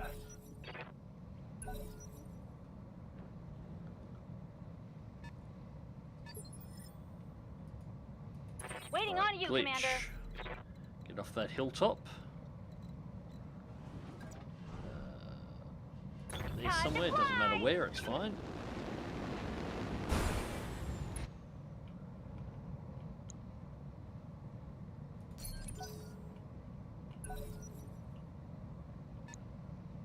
Start pulling these guys in.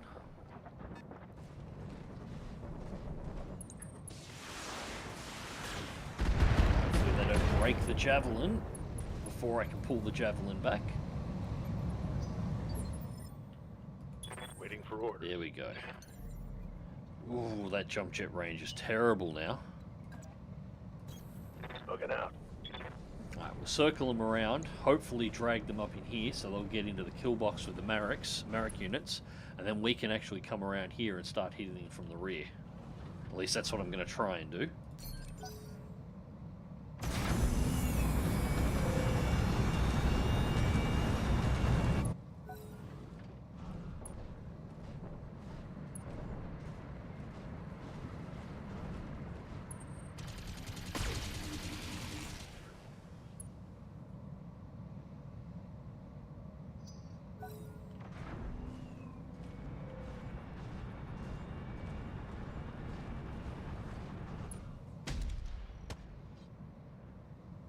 God, I hope you can shoot better than that. That was terrible.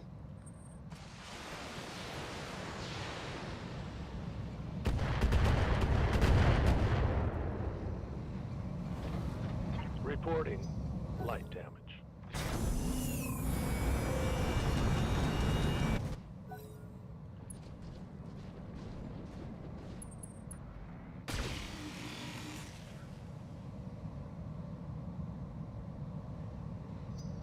At least he's not shooting any better.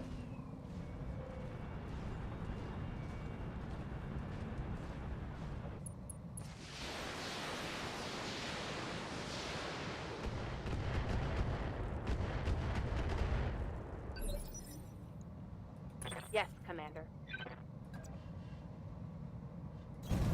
On my way. Trebuchet to a spot where I can provide some support. 42, 24, we'll go for the 42. On it.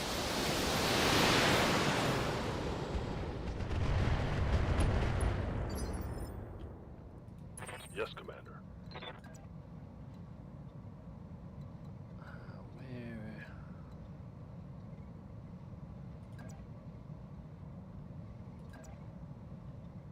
Where is a spot? All the spots I can move to where I can keep line of sight on the Hunter. I keep line of sight on the Royal Falcon. That's alright. We can work with that.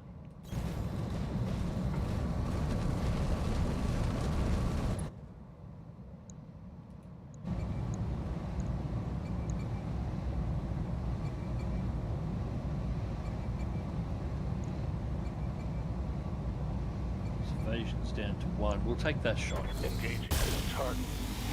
That's actually a pretty good one. We got him. Actuator down. Oh, yeah. Mess him up. And I reckon we probably ripped all the armor off his leg with that.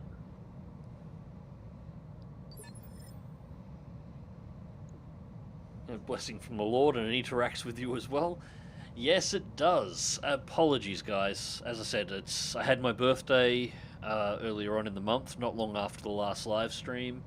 Then there was Mother's Day following that, which was busy. I've had a few family things going on around that time that we had to deal with as well. And then the few times that I've had where I can potentially stream in the middle, I've had internet outage. So that's why it's been longer than I wanted it to. I was actually going to stream a couple of nights ago, and I just had everything ready and was about to hit the switch to start the stream and pop everything up, and the net dropped out. Unscheduled maintenance. It kind of sucks. Coordinates received. It's good in there.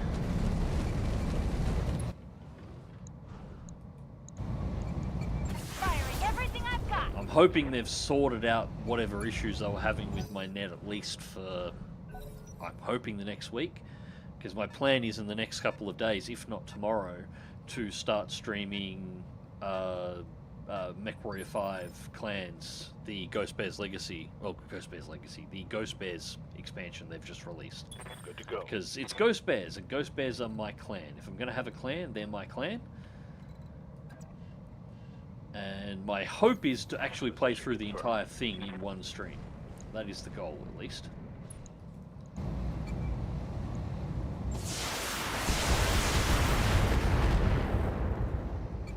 This thing just doesn't want to die.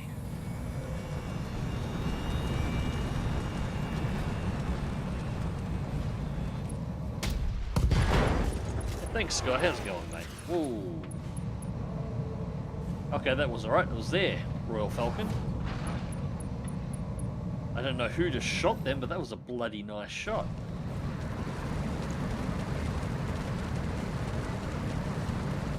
You know, thank you for the birthday wishes, Scott. Yeah, it was the 8th, so it was the start of the month. I was thinking about streaming that night, but I had a few to drink and decided it was probably not a great idea.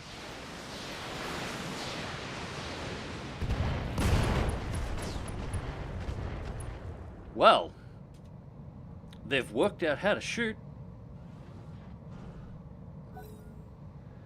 I still can't figure out my clan. Everybody has their favourites and their preferences. It just comes down to what you like. I really like this, the way Ghost Bears do things.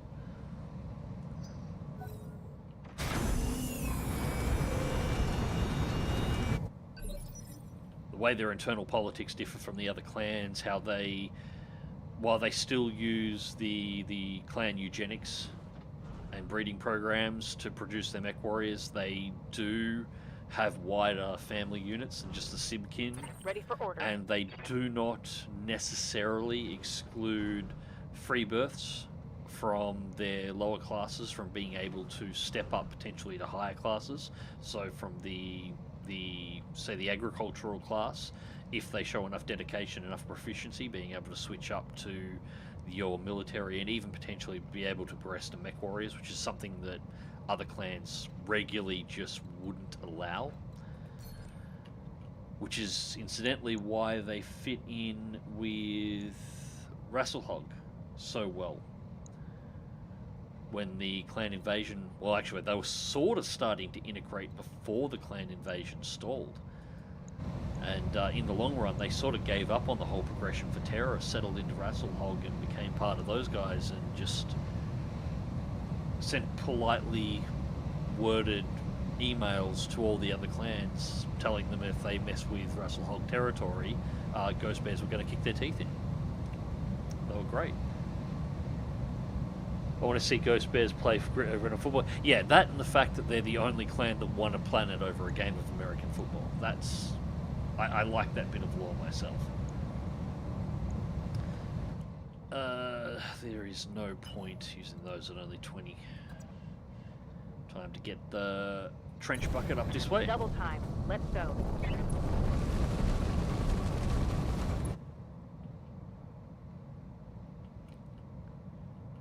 Although before I found any of that out, I fell in love with Ghost Bears from MechWarrior 2 Ghost Bears Legacy because they had such a cool campaign in comparison to the other two. Like, MechWarrior 2 was a masterpiece.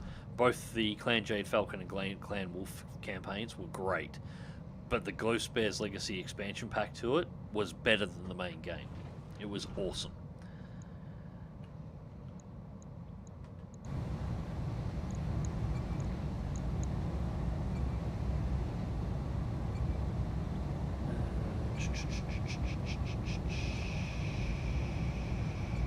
Yeah. It's not worth shooting and wasting the ammo, I don't think. The riskiest unit down there was the Falcon, and he just got its teeth kicked in, so hopefully the Owens will come up next and we can start smashing it around.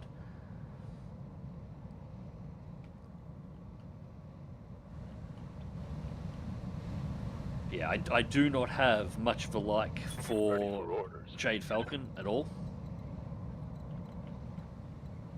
Don't mind Wolf, but yeah, Ghost Bears is my clan. Roger.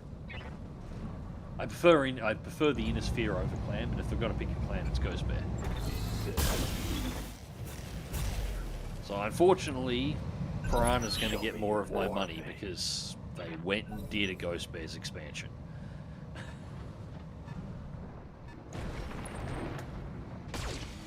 And I'm too weak-willed to not buy it.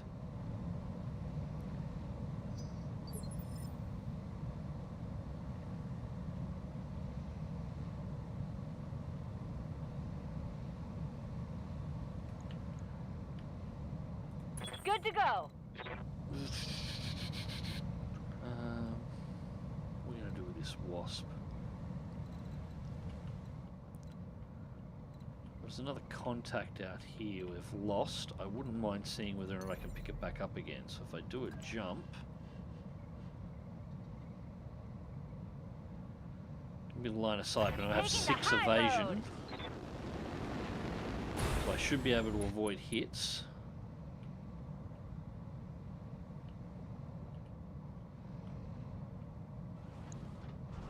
And then just the Scorpion. Tell me what to shoot. Tap it with the SRM2s and then we'll be able to jump out in the next turn.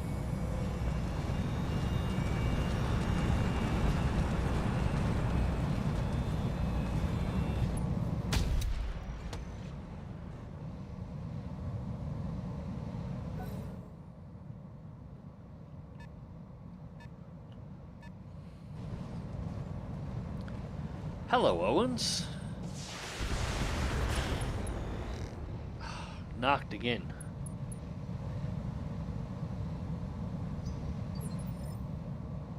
Have you dabbled with Roadcraft now it's released? No, I've looked at it, but... Commander. Like, looked at it on the store, but no, I don't own it, haven't played with it at all.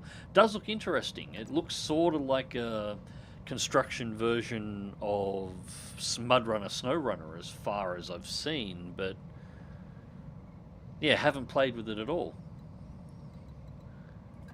Have you guys played with that one at all? And you know, is it okay? Does it need some work? Beyond looking at it on the Steam store, I have not looked into it any further. Move order received.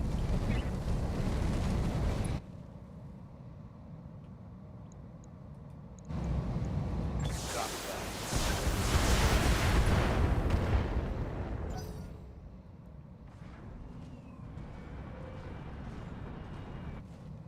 Made by the same people as SnowRunner. It could be good, could be interesting then. Co-op capable, and have they improved the co-op? Because I'm not going to lie, that's the main reason we don't play SnowRunner in this group anymore, is just every single time I tried to get a group of people together to actually do some SnowRunner multiplayer, it just failed. You know, somebody couldn't connect, somebody was getting disconnected, there was some glitch here or there, it was a pain in the ass. It's terrible. Great game, terrible multiplayer, terrible netcode. Mixed reviews on Steam. Seems okay so far, haven't touched the co-op yet. For that kind of game, that'll be the selling point. I might buy it on a discount at some point in the future for single player mess arounding type stuff, but any multi-vehicle type stuff, if it's like SnowRunner, the selling point for me is always the multiplayer. And if the multiplayer is not working well, yeah, I won't be rushing.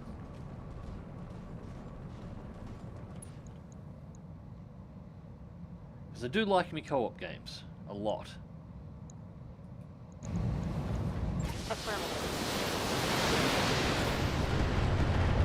It's part of the reason why Helldivers 2 still gets so much playtime on this end. And Dead Meat here, Bog and Dick. Orders. Blasting around on that. And why I'm still trying to get Nuclear Option up as a game we can all have a shot at. In fact, that one I'd like to open up and take over a server and get a whole bunch of the unprofessionals on. So basically open it up to you guys as well if you've got it. Targeting for bounty strike. Let's get rid of these Owens. Give them everything you've got.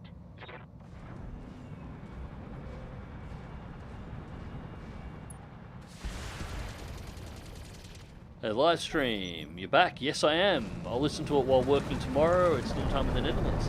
Absolutely, dude. That's the best part about these. You can sit back and just have them running in the background. It's what I do most of the time. I very rarely catch live streams these days. I'm Waiting on you, usually Commander. tune into them afterwards and just put them on the background while I'm working on things. It's great. Alright, what are we going to do? We deal with the Scorpion. We got to get him clear, otherwise he's going to get popped. So what I can do, though, if I pick a spot and I'm clever, which I'm not, so this could go horribly. We jump to there, we still get 6 evasion. We can pump a shot into the Owen's face. And then the next turn we can jump out again and get 6 evasion, jumping back up here, keeping an eye on the Scorpion that's over there, and anything else that could be coming down this hill.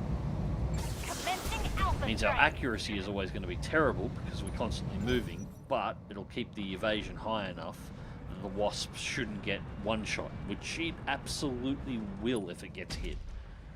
Things made out of, you know, crepe paper and dreams.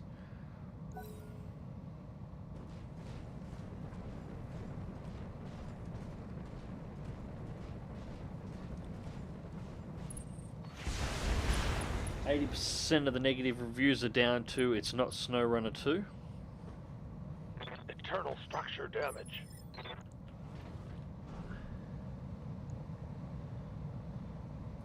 Orders. Let's... what are we going to do?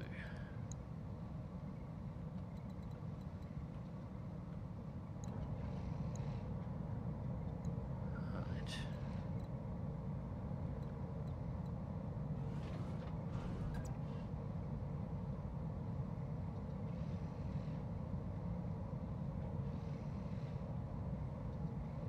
Yeah, that'll be fine. On my way.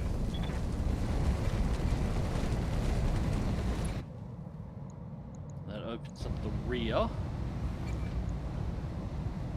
Give us everything.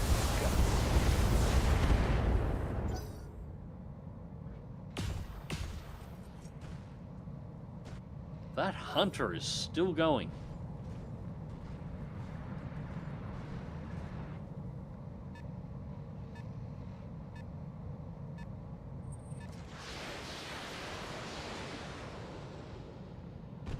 Hey, 40k Raven Guard, nice.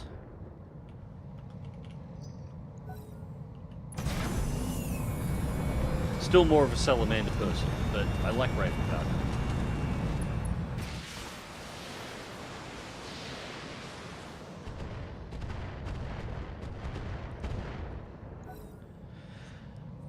Wish I'd focus on stuff that's a little bit closer.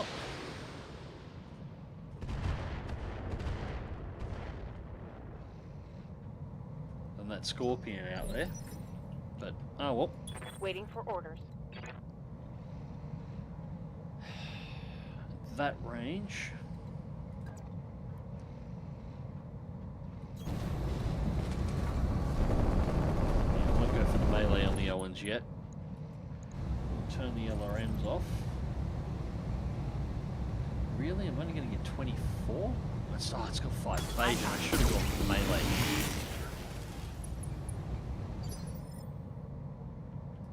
Yep.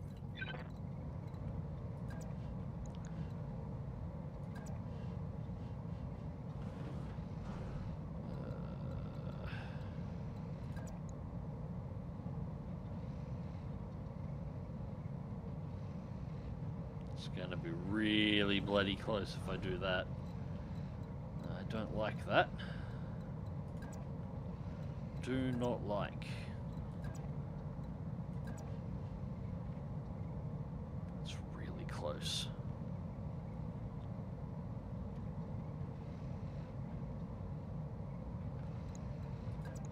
Yeah, we'll go for the rear. Confirm.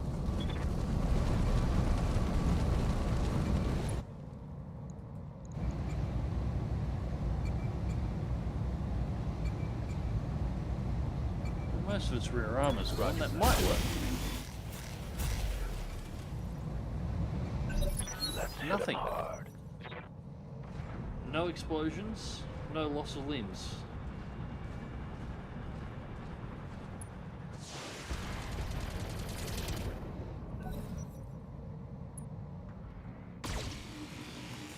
Because of the flamethrowers? No, again, I like the way the salamanders are for all of their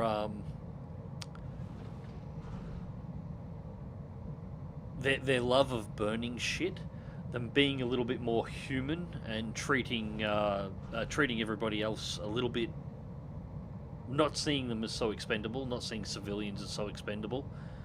They're a little bit more human for Space Marines. Although the flamethrowers do help. The flamethrowers and heavy melters do help. But they're just a cool faction. And Vulcan is cool as fuck. As a Primarch, Vulcan is awesome.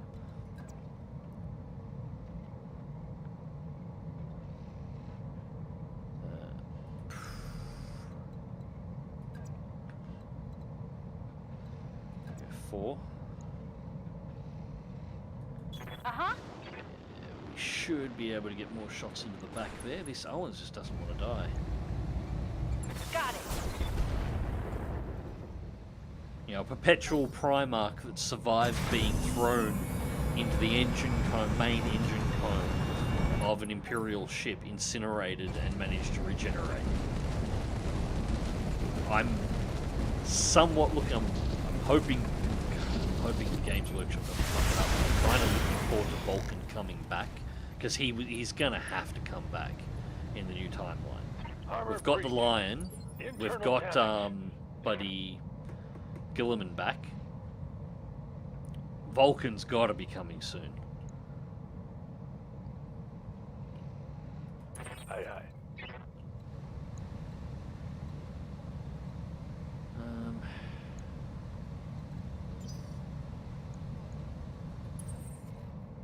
What's everybody's status? Waiting for orders.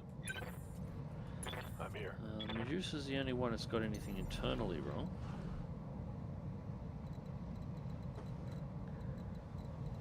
Directions of face in there. Lifting off. Do a jump. Again back to the rear. This Owens is just taking a pounding. All weapons. Finally! Everything you got. Tango down.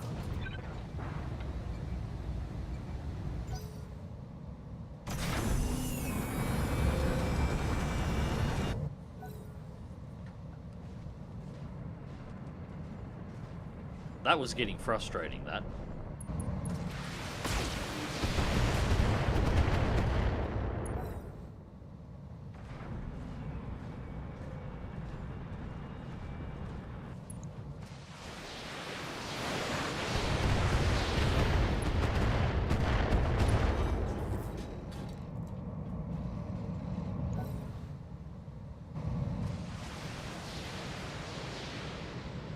I'm kind of hoping most of the Primarchs, at least the ones that aren't confirmed dead, will make their appearances.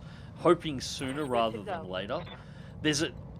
From a story writing perspective, and this is just to be clear, I'm not 100% trustworthy that Games Workshop can pull this off. But seeing as how the Horus Heresy is pretty much sorted out at this point in time, so all of the Primarchs are actually already established, and most of the Primarchs haven't been active since that period. There's a really interesting story, from a story writing perspective, really interesting possibility of writing what these Primarchs, who were last active in the 31st millennium during the Heresy, that have now returned in the 41st millennium, seeing what an utter shithole the Empire has fallen into, and actually having them try and work out what the fuck they're going to do and how to deal with it. Like, there's some really interesting story possibilities in there. Like, certain ones, like, you know, the Lion is really not going to be particularly happy with the whole worship of the Emperor thing. He's not. I think the last bit that I read, he's putting up with it for the moment, but he pretty much wants to burn the entire ecclesiarchy to the ground. and it's only going to get worse. There's some pretty strong opinions in each of the Primarchs going on. So I'm hoping they'll bring them all back and not drag them out too long, just because there's some interesting storytelling there. There's going to be at least a couple of the Primarchs that'll look at the Empire in the 41st millennium and go, you know what? What if we just burnt the entire thing down and started again?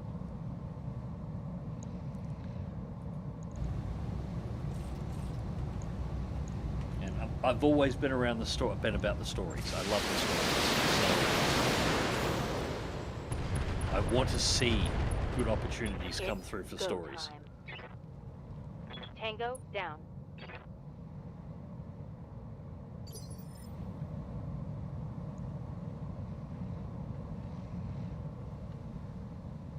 Receiving you.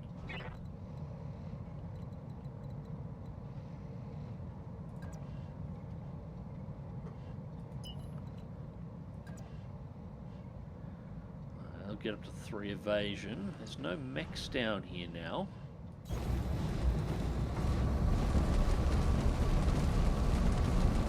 They're going to have to purge elements of the Mechanicus so they can innovate again. Yep, there's a whole side there that's going to have to be dealt with because the Mechanicus is not going to want to change anything, so there's potentials for civil war fractures within the Empire as different groups start going against one another.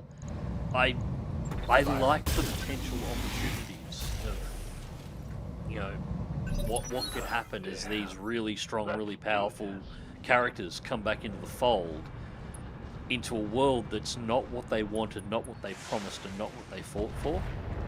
And they each have the power to make a change. Waiting for orders.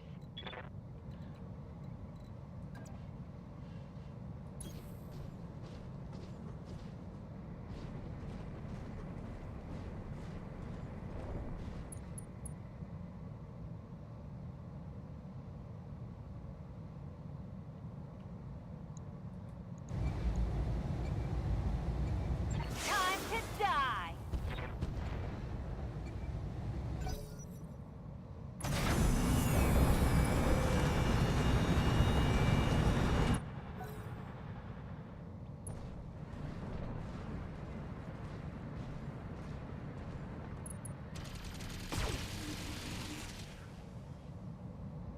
And then there's the interpersonal conflicts as well that could potentially pop up. Like when Russ comes back and meets up with Gilliman.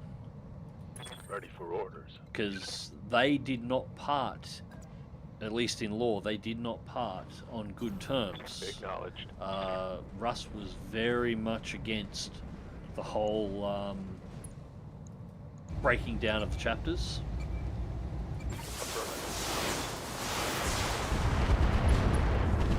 Let's hit him hard. Nice, there we go. Hostile removed. Alright, so there's one more left. Yeah, I think this plan worked. It took more turns than I would have liked, but dragging them up and letting the Marek forces get shots into everything seemed to work out nicely, and have them soak up some of the damage as well, so I don't have to such repair build.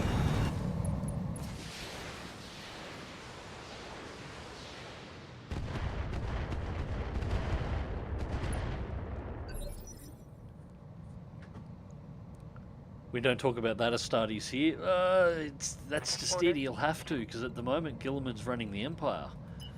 So that's not an option. He's got to have that conversation at some point once he comes back. So, and frankly, even Gilliman's in the current lore in the books, Gilliman's sort of admitting to himself that Russ was right. Breaking up the chapters was a bad idea, and why he's reversing it so hard at the moment. So, yeah. Ready for orders. There's some interesting potentials for storytelling there. Double time. I just don't trust that Games Workshop won't fuck it up in some manner, just because it's Games Workshop. You can give them an easy win and they'll still manage to fuck it up. It's just what they do. Like so many different groups at the moment. Let's go. So many different companies.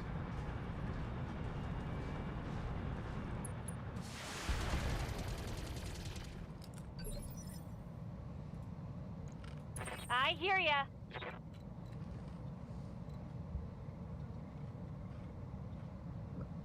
All right. Oh, well, jumping. When we get further, it's better just to jump. Got it. One thing I will say about these Wasps, at the very least, they're very mobile.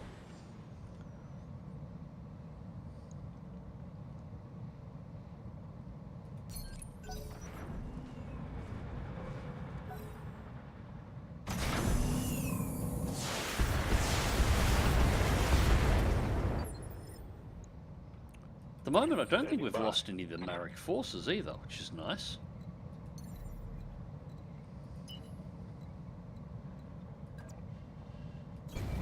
On my way. Double time.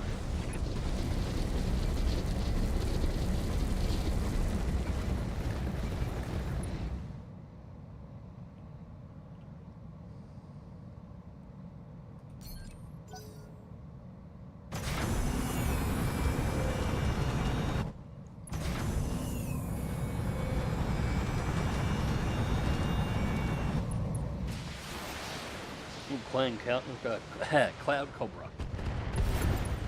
Ooh.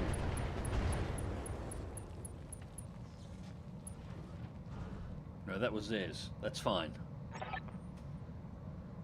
Nice. No, that's a clan that doesn't get mentioned all that often. Mission successful.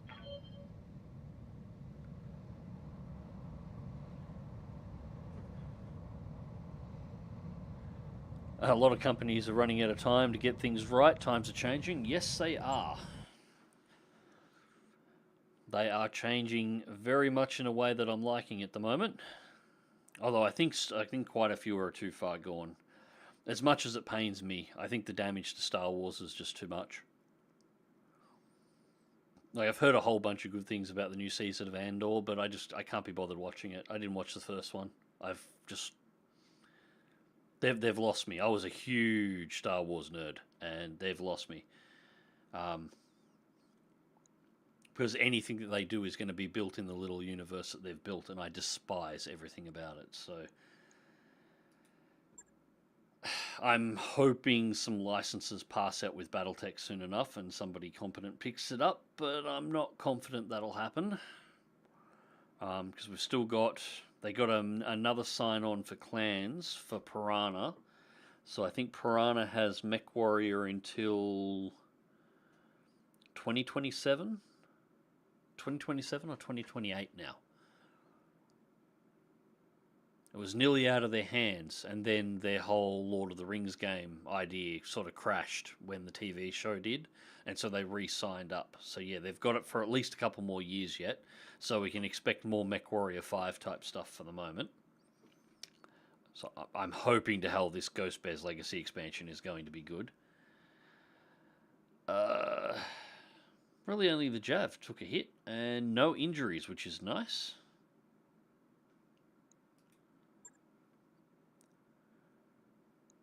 In terms of salvage,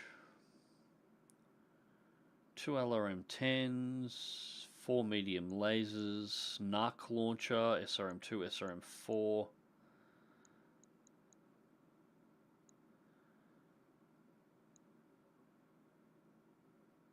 Yeah, it's not worth grabbing the mechs. They're only single parts. I think the 4-pack of medium lasers, we always go through those, so... Oh.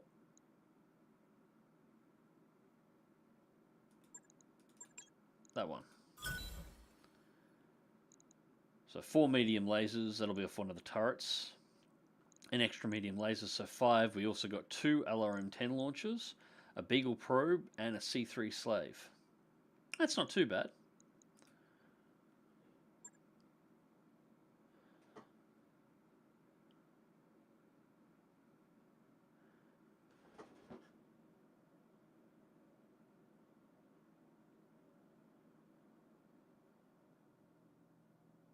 Star Wars went to shit with the release of Episode 1. No, I don't agree with that. Like, Episode 1 was not great by any measurable standards, but I don't have a problem with it. I don't mind the prequels at all. They're not as good as the original trilogy, of course, but I don't mind the prequels at all. because they still fit in with that original expanded universe lore. Everything still ties in nicely and everything works well, and none of it needed to be butchered. I don't like anything post-Disney. I basically will not engage with anything Star Wars anymore that's made post, say, 2013, when Disney took over. I have no interest. I'll go back and go the old stuff. I've got most of the old legacy books, the movies, shows, the works, obviously, and the games, but I just don't have any interest in anything new.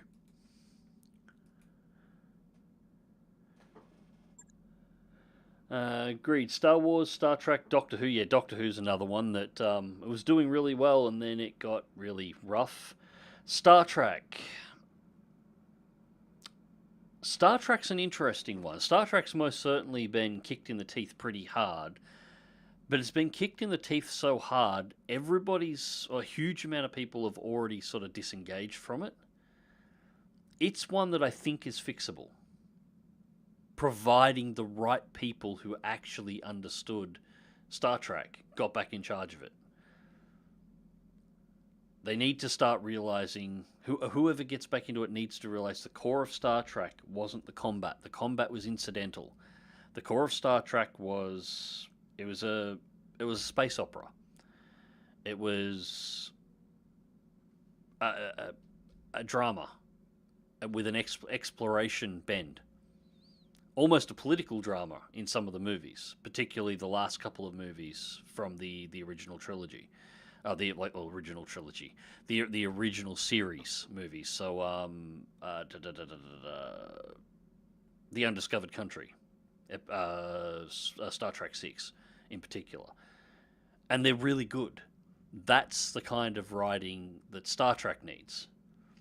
Star Wars needs somebody who's very good on the action but understands the lore behind it so they don't make blunders. And neither have had anything good. I wasn't super fond of Lower Decks, mainly because a couple of episodes in the first series really turned me off hard. I did catch a couple of episodes of Strange New Worlds. I thought they had the right idea. I didn't particularly like the show, but somebody in there had the right idea of what Star Trek was supposed to be about. There are a couple of episodes in there that, clearly somebody got it. I just wish they got it better. Discovery was awful. 131. Expected approach time. 1-8. Got it. That's a 1-8. The prequels were lore builder, not bad, not terrible. Yeah, pretty much. I think Revenge of the Sith was great. That was just a great movie. Clone Wars... It felt like the pacing was off in a lot of Clone Wars. Or Attack of the Clones, rather. And I think they were too heavy on the CGI for the time, at a time when they really couldn't do it. They should have been more practical. Revenge of the Sith looked a lot better. There's parts of it that... Go back and watch it again. From a CGI perspective, it's really not great. They should have lent more into the practical side of things wherever they could. I get what they were trying to do with Phantom Menace. They just fumbled it. Fumbled it badly. And as I've said, the whole romance in the prequels, that wasn't a problem with the actors at all. It wasn't a problem with the actors' chemistry. The problem with the romance plot between Anakin and Padme during the prequel movies and why it was so bad was entirely because George Lucas wouldn't let anybody else write that. And if you look at the timeline, George Lucas is in the middle of a pretty bitter divorce at that point in time. So you've got somebody who's in the middle of a really nasty divorce writing a love plot line in a movie.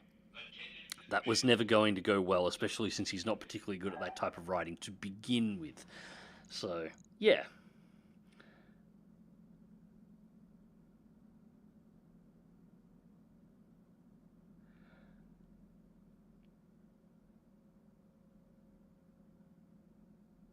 when Lucas shit on the universe and the books he created. No, that was all Disney. Lucas's opinion of the expanded universe was always, I'm not going to make it canon, but I'm also not going to make it canon. Like, not going to not make it canon. He was always very neutral on Star Wars, on the expanded universe. It was going to play out however the writers played it out, and it was up to the audience to make the decision on whether or not something was canon or not. That was entirely up to them. He wasn't going to make any statements for it. The only parts that were canon were the parts that were directly done by Lucasfilm. So all of the movies, obviously, and everything related there, all LucasArts. So, interesting thing, Kyle Katarn is actually a canon character because he was created by LucasArts. The way Kyle Katarn is supposed to be the one who got the Death Star plans to Leia in Episode 4, that's supposed to be canon because that was done by LucasArts. All of the X-Wing and TIE Fighter games, canon, LucasArts. Anything in the books, he left it open to interpretation. Disney's biggest fuck up that they made first was they went in and made a definitive statement where Lucas refused to. And Lucas refused to for that reason. If he never made a statement on it, the audience could make the choice on what was or was not canon. Disney went through and said, no, this is the way it's going to be, and immediately shat on the entire base. And that was the first indication that Disney did not have a clue on what they had and how it worked. And it only got worse from there.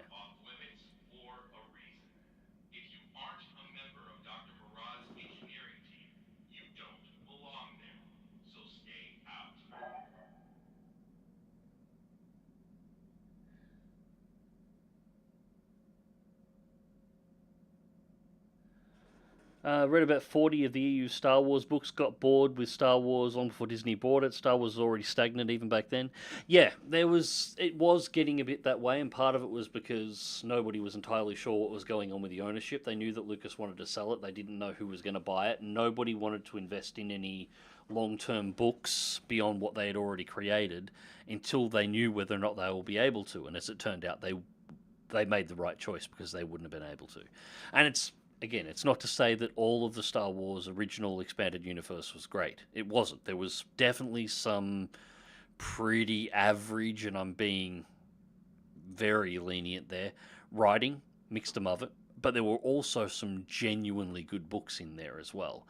And even the writing that was a bit average, over the entire series, the actual plot, the one thing they did do well is the different writers for the expanded universe did communicate, and there is a narrative arc that does actually follow through and does make sense if you read across all the books. The writing quality bounces all over the place, but the arc works, and the different characters all do function correctly. So it's kind of remarkable considering that the books were written out of order by different authors who, outside of writing what they were writing, didn't really have any interaction with one another.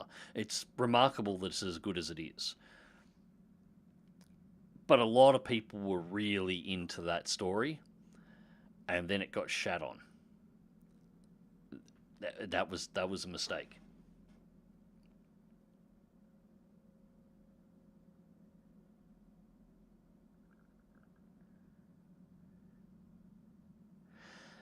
Anyways, Decker's still there.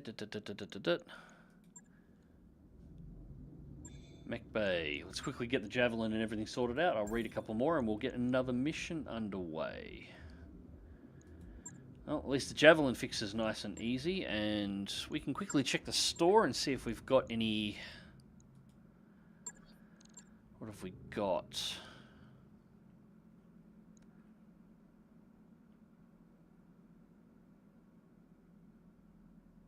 We haven't got money for mechs anyway.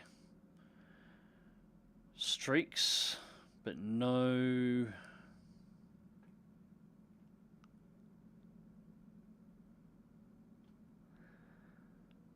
It's battle armor weapons. It's for elementals. Yeah, we're going to have to reconfigure this scout mech. They've only got one Streak SRM6. Seeing we could pull the launchers out and go for Streaks, but they've only got the one, and it's 620,000. We can't even afford it.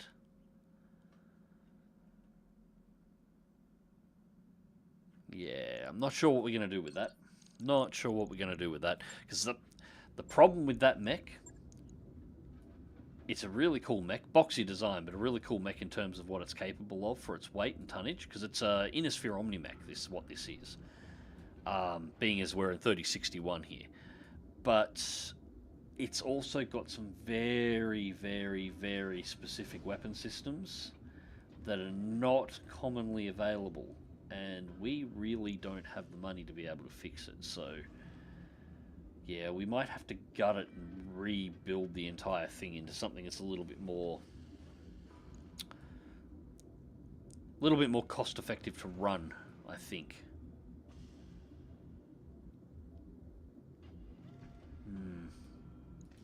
Oh, we have to get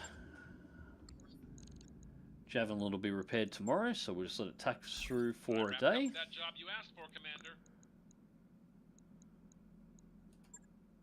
Command center, right. It's the Duo Duel at 35 tons. I need a pair of fire starters so we can start doing those.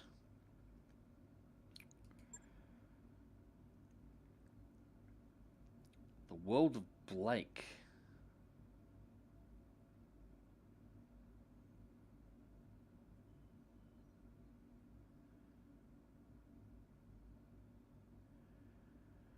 Lance of Terran military units. Alright, so this isn't against Marek, I don't think. I'm not sure about working for the Word of Blake, but so long as we're not going against Marek, it might be okay. 17391. Yeah, we'll leave that centered. We still get a little bit of pick of some of the gear. And we'll be able to get ourselves up to approaching 900,000, so we'll have enough for the next 2 payments, so we won't have to worry about bankruptcy. Alright, we'll go with that. Yep, they're all set. We don't have to change anything. And deploy. Cool. Now I can quickly check chat while we're loading in.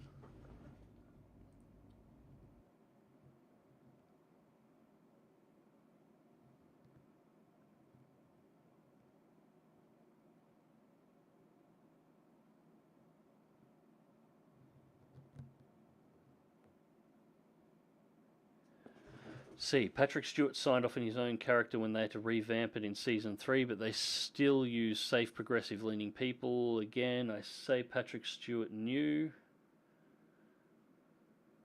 Not sure what you mean there. I assume you're talking about the Picard series. I didn't watch it. I thought it was going to be trash, and it was trash, and I didn't invest any time in it. Like Clone Wars, it's not a bad thing versus... Yeah, Clone Wars was okay, but most of Clone Wars was done under pre-Disney. It was only the last season that was done post-Disney. And yeah, Clone Wars was really good. Disney is going back to Heir of the Empire series. Disney's been going back to the expanded universe that they wrote off from the word go. I mean, their entire The Emperor Palpatine come back somehow. The entire plot behind that was ripped straight out of Dark Empire. And done poorly, but they stole that. Yeah, if you flick through all those movies that they released, and then you flick through the expanded universe, they've butchered basically the expanded universe for their ideas. There isn't an original idea anywhere in their stories. So yeah, them going back to other stories is not surprising at all.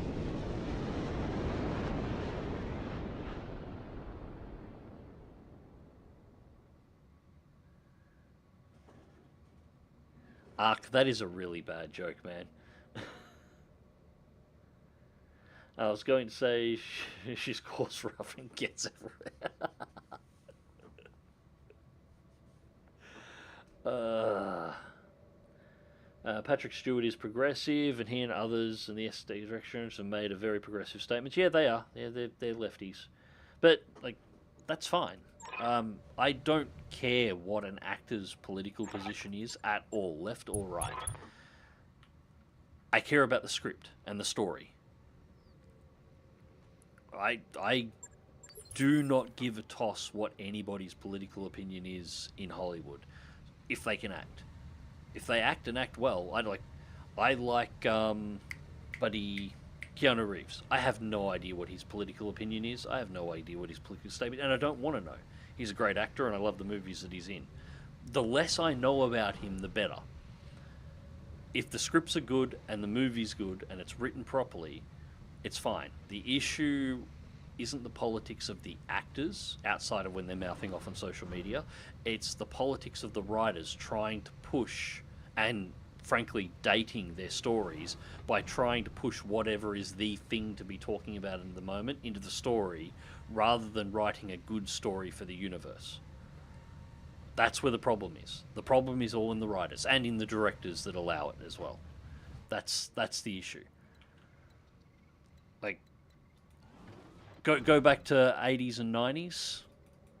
TV shows, you know, the original Star Trek The Next Generation, DS9, almost all the actors in there, I can guarantee, were really hard left at that period of time. But the stories didn't give a shit about their political opinions. The stories were about Star Trek and was The Next Generation and DS9. So the fact that their political leanings were one way or another was entirely irrelevant because the writers were writing a story. That's where we need to go back to. Waiting on you, Commander. Ready for orders. On my way.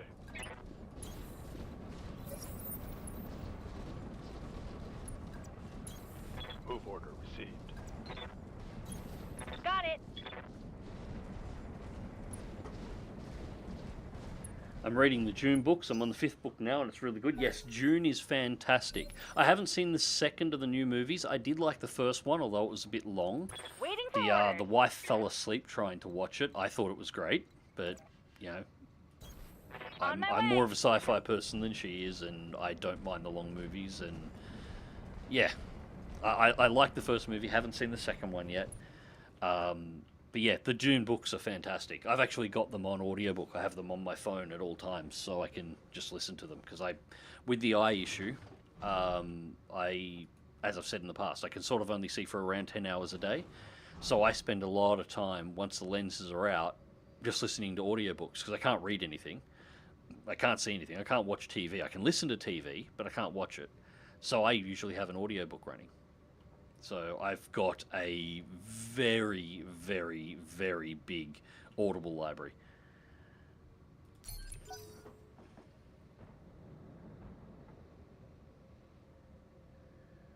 And Fixargo, it is. It's got repairs running now. What's your thoughts on Disney Rebels and the comic book Legacy of the Force? There are good stories in EU Legends, but Disney hated it. Don't know how they ruin Grandmaster Luke. There's great stories in there. And as I said, not all the writing is perfect in the EU, in Star Wars Expanded Universe. So there's definitely an opportunity to take some of the stories that had relatively poor writing, but had really good ideas, and write them and make some subtle changes here and there, and just make them better. There's definitely an opportunity to do that, especially if you wanted to move stuff to the big screen. I don't know why they didn't just do that. I mean, it was the whole... This is the bit that's most annoying about Star Wars. It was a gimme. All the plots were written out. All the stories were written out. There was room to do a bit of their own thing and adjust some stuff around here and there. And, if Disney made a few tweaks here and there in some of the more questionable writing, that would be fine. But there was a whole selection of stories, a whole selection of new characters, a whole selection of everything that was already had a pre-baked audience, that was already loved by people, where all the core work was done. Most of the visual design was done. All they had to do was write the script and make it, and it would have been printing money. And they chose to go to the point where they're nearly bankrupt. Yes, Commander. Like, that was the choice they had. Moving to position. The only expense that doing it that way, doing it using the EU as inspiration and following it, that they would have had to do is some of the writers for the original books would have wanted some royalties for the characters. And on Disney level money, the royalties they would have had to pay out would have been piecemeal. It wouldn't have been anything of concern for Disney level money. So the authors would have been fine because they would have got money. Disney would have been fine. They just got an easy win, in-baked audience, shitload of cash coming in, and almost guaranteed banger releases for the next 10, 15 years, depending on how they wanted to do it, in both TV shows and movies. Opportunity to bring a whole bunch of new actors into play. It was all there. It was perfect. They didn't have to do almost no work whatsoever. They purchased everything pre-baked, ready to rock and roll. And they threw the whole lot in the bin straight away and then immediately started doing things that were going to lose them money. And at the moment, I think the last evaluation for Star Wars is that it is now worth about, as an intellectual property, it's now worth about half of what it was when Disney first bought it. So they not only made money on the movies outside of the first couple, when people hadn't realised it had gone down, they've cost themselves about half the value of the IP total. That's what's frustrating about Star Wars. It should have been easy.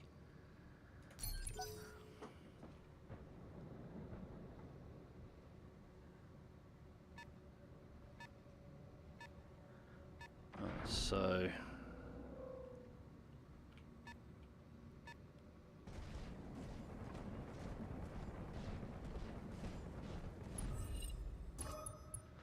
example withstanding, Keanu just happens to be an awesome dude regardless. Yes, absolutely. He is. But, like, he's just an example. I can't think of too many... I suppose another one, I don't mind Chris Pratt. I have no idea what his politics are. I don't want to know. Absolutely do not want to know. In fact, it would be a much better life if I didn't know what the politics of any Hollywood actor were. If they would all just shut the fuck up. Talk about their movies and act and shut the fuck up. My day would be a lot happier. In fact, I think everybody's day would be a little bit happier. Another Owens. All right, this is going to be fun. Right.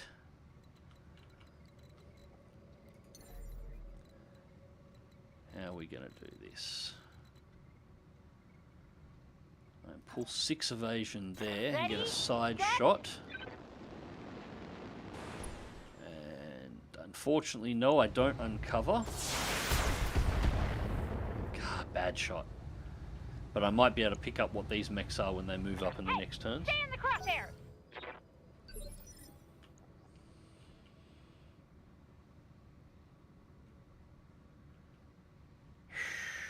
Yep. Right. 1 evasion. Yeah, get out to 3, but I can't get a shot. No shot. There's no shot but there.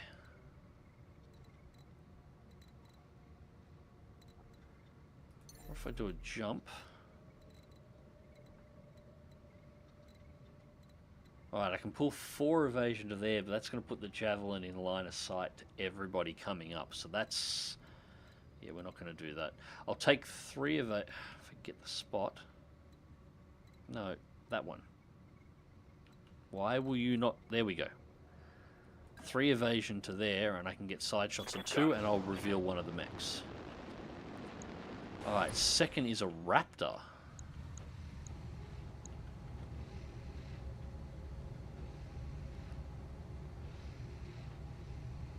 Huh.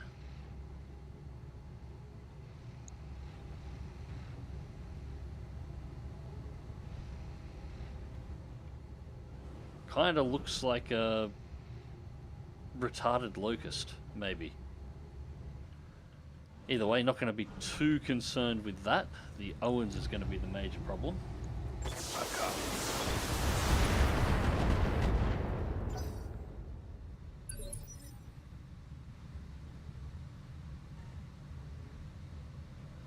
Yeah, Keanu Reeves is not political, is also humble and a good person. Hollywood needs more people like him. Yes, absolutely.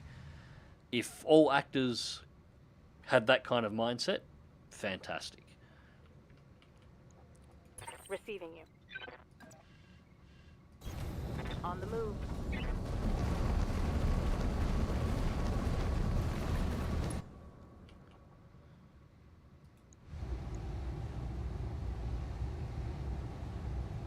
Targeting horizontal.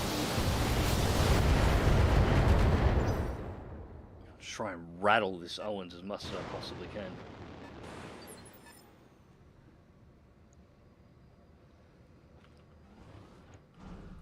Waiting for orders. On my way.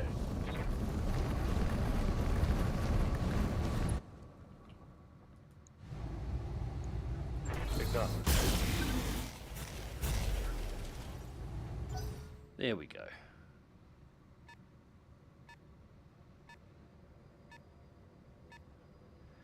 I think Star Trek started to decline after Paramount didn't know how to handle Enterprise.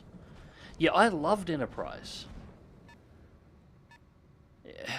That period that Enterprise came out was a really bad period for science fiction. There was actually a whole bunch of really good shows from that era that every single one of them got mishandled. Like Firefly was another one. That's from the same era as Enterprise, a little bit earlier on, but in there. There was a couple... There was one... God, I can't remember what it was called now. It had dinosaurs and time travel involved. It was actually really cool. And it only got a season and it got fumbled. Yeah. Worst part about Enterprise is Enterprise was...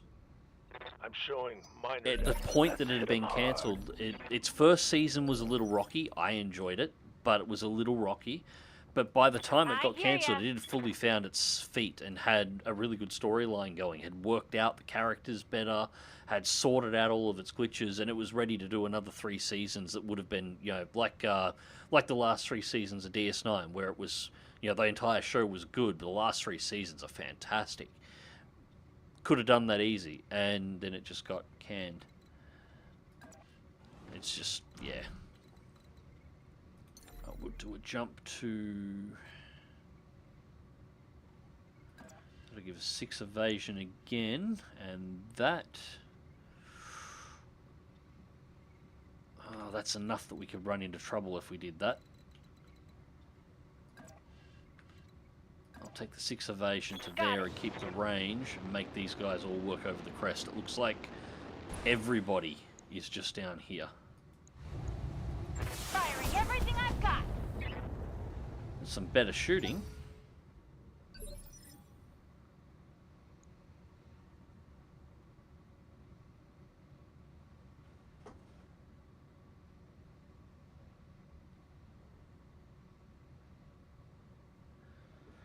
An X-Wing TV series could have been amazing. Absolutely it could have. It would have been fantastic. In fact, it would have been a perfect platform. A TV series would have been a perfect platform for X-Wing, better than a movie option. We'll go 4 evasion to there. Gets the jab close for the SRM strike.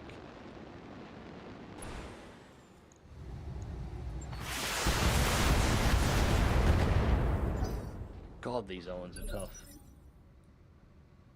At least we got Andor and Rogue One out of it. The thing is, I don't like Rogue One. Okay, Rogue One as a movie, I don't have a problem with. And it does have probably my favourite scene out of everything that Disney created, which is the Star Wars, which is the Darth Vader in the corridor scene. That scene I love because it's the only time in any Star Wars movie that you get to see what one of the main characters looks like to somebody who is not a main character. If you go back through all of the other Star Wars movies, both the prequels and the original trilogy, every single scene you're viewing whatever is happening from the point of view of one of the major characters that is integral to the story. So you never, you always get the view of, say, Han and Leia looking at Luke like Luke the farm boy, because that's, they knew Luke the farm boy, even when he's a Jedi Master. You never get to see what the average, grunt sees when Luke Skywalker's walking down the corridor of one of the ships. This is somebody who's fought Darth Vader in hand-to-hand combat and lived, who blew up a Death Star. You don't see that. It's the only time in any of the Star Wars movies that you see that scene, and I do love that scene. But it was also, Rogue One was also a sign of exactly what Disney were going to do to the canon. Because Rogue One directly goes against the original canon, which was made by LucasArts, not the expanded universe. So it was actually George Lucas approved and produced officially, where Kyle Katarn got those plans and got them to Leia. So it was a clear sign that Disney was not going immediately straight off the bat. The first movie out of the gates was a sign that not only was Disney going to throw away the EU, which at that point they had already said that they were going to do, they were directly going to start fucking with canon, the actual official Lucas-produced products, Lucas-produced story. It showed exactly what they were going to be up to. And I'll be honest, I have not watched Andor at all, and have no real intention of it. I checked out of Star Wars long before the first season of Andor has come out. I've heard that people like it. I'm glad that they do. I hope they enjoy the show. But I won't even bother pirating it.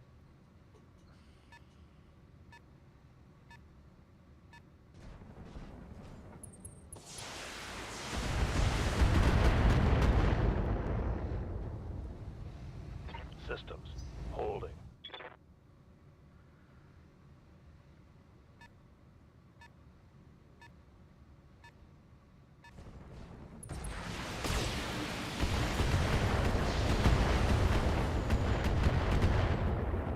I couldn't save Captain Falcon of the Thunderbolts, but they did Daredevil Born Again. That's a different problem. That's a whole different problem for Marvel, for Disney there. The problem with the superhero movies at the moment is people are sick and tired of them. I mean, really, is there anybody here who's excited to go and see the new Superman movie? Anyone want to go and see a new Batman? Now that we've all seen Endgame and gotten through Endgame, is anybody particularly interested in going to see anything to do with the Avengers now? Mess them up. I don't care about any of it anymore. I'd potentially be interested in a good X-Men movie, but they keep fucking up X-Men somehow. They haven't done a good X-Men movie since First Class. But beyond that, I just... Like, I liked everything. I liked everything up to Endgame. I thought it was all good. I just have no interest in it beyond that now. I want to see something else. I've had 10 years of superheroes. Let's do something else now. Commencing Alpha Strike. Fuck these Owens.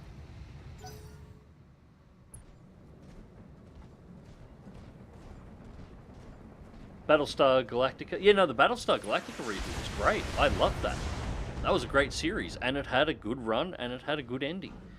It was a bit of a weird ending, but I kind of liked it. I liked how it sort of created the eternal loop. And yeah, Andromeda I liked as well. That's another one that got canned far too early. There was some interesting concept in there. Location. Receiving you. Andromeda was Gene Roddenberry's, the last thing that he ever wrote, as I understand it, as a series.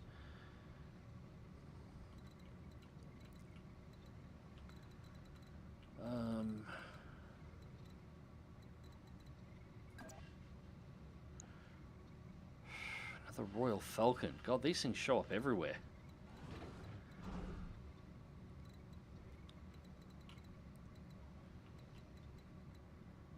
Drop the Jav. Really want Hermes. It's an SRM boat. Yeah, I'll take the 3 evasion, jump over here, and I'll start having the Javelin engage the Falcon. Because there's no clear spot to put it into to engage the Owens. I really want that Owens gone. Those things are really, really tanky for, I think they're only 35 tons. Good to go.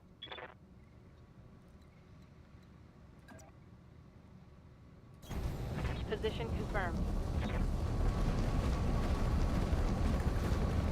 Get those medium lasers in on the Trenchy. LRM's off. We don't have enough for a precision. We won't fire the Narc either. Just the Meads. Engaging. Hot damn. Finally! 1 less target. 3 salvageable parts. Nice. It's not a complete mech. We need 4 for the mech. And we don't have enough to reliably get it anyway, but I might grab a couple of pieces. We'll see how it goes.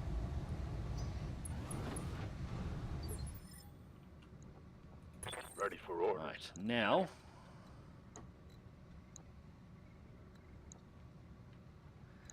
these 2 Raptors have opened up the arm. What are we going to do with you?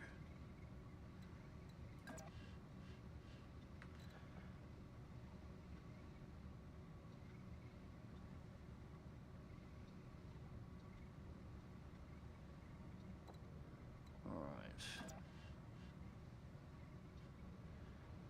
So it's right arm, so I want to present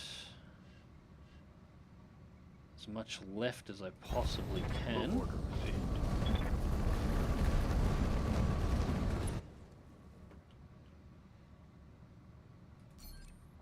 Let's go Battle Lord. Give them everything you've got. That's going to overheat us, but that's fine. We can run with All that. weapons at fire. And everything misses. My heat sinks can't vent fast enough. I'm taking damage.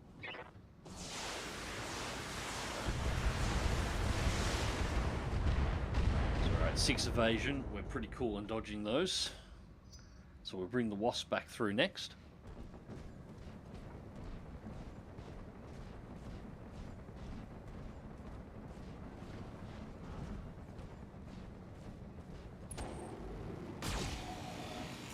The speculation on the end of the Enterprise series, it was going to end with the Federation-Romulan War. Yeah, that would have made sense. For the timeline, that would have made sense. And it would have been an interesting thing to see, because it's something that hasn't been particularly covered in the Star Trek universes before. I also love the concept design for what the next season was going to bring for the Enterprise. I don't know if you've ever seen it, but the Enterprise from that series was going to get a modification and an upgrade because it was damaged at the end of that season that it was cancelled, and it actually started to get the form of the original constellation. It was actually going to get a Bally engineering section with the engines up on pylons, and the design looked really cool, but we never got it, unfortunately. Take this!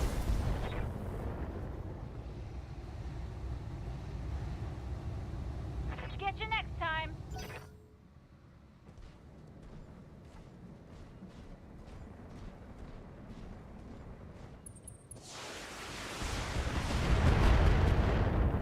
Yeah, as I said, Vox, it wasn't that Rogue One was a bad movie. I don't like Rogue One not because of the quality of the movie. It was probably the best Star Wars movie that Disney ever made. I don't like Rogue One because of what it was a clear sign of. It made it very clear what Disney was planning to do in the future across the board on all of their oncoming movies. That's what soured me on it. From a movie perspective, as a war movie, it's actually it's not bad done. And as I said, my favourite scene in all of Disney's production is in that movie. From that side of things, it's fine. It was more of the indication of things to come that have since you know, came, and and Disney has and Star Wars has suffered as a result.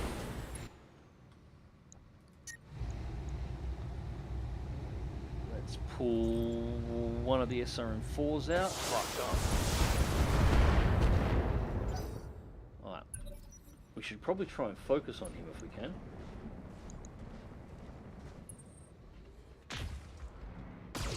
Earth Final Conflict. Yeah, that was a good one from back in the day, although I preferred Space Above and Beyond. I very much like Space and Above and Beyond. I liked how they handled the fighters in that show. That was a really good show.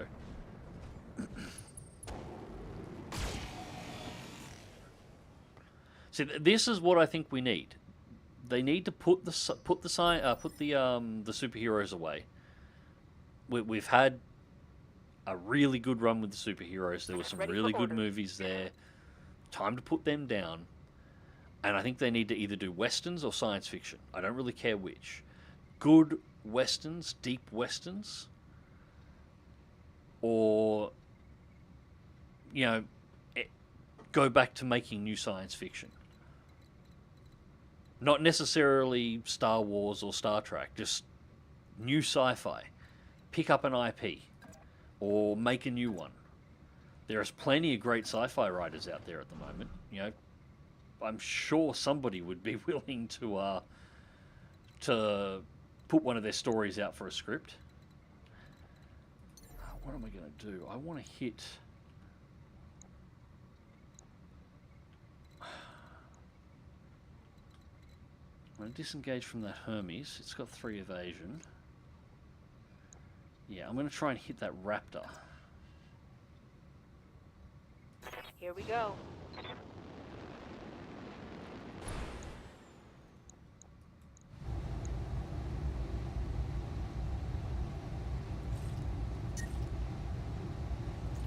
Go 1 LRM-15 launch as well, just to put a bit of extra damage on. I'm trying to keep the heat down. Got it.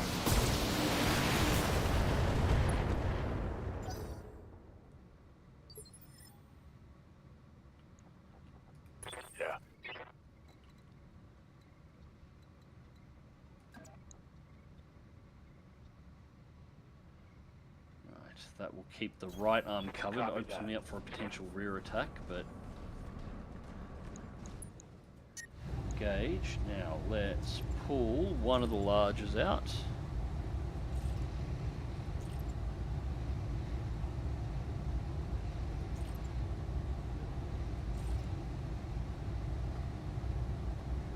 If I pull the medium out, which actually has the lowest chance to hit, go with the 2 larges, we should drop below the overheat threshold. Attacking from position.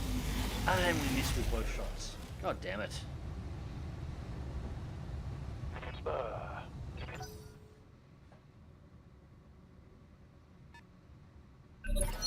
Damn. Let's do People don't realize how much Gene Roddenberry influenced sci-fi franchises even after his death. Yeah, he was huge. And he was influenced by a lot of the early sci-fi writers as well, like Asimov and so on. He's,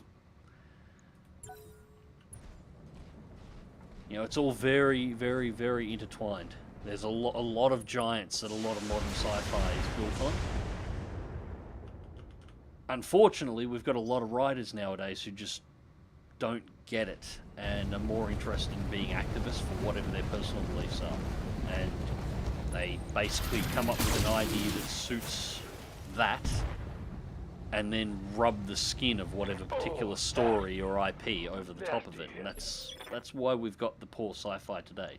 It's almost entirely down to the writers.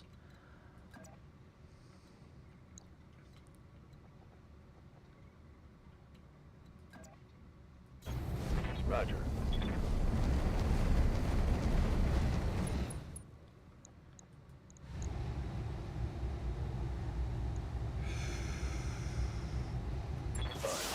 Running into some serious heat issues here at the moment.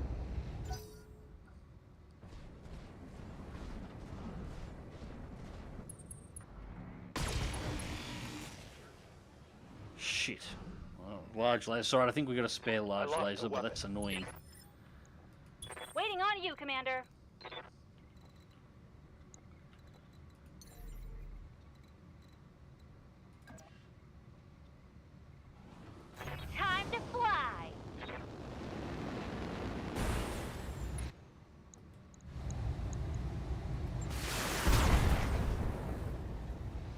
Getting hits on him now, at the very least. Standing by.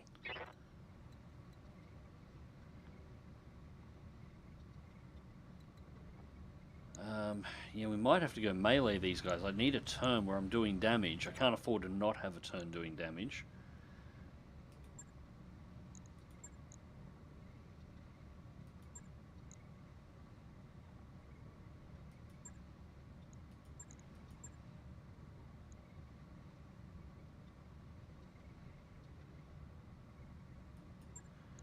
Let's go for a punch.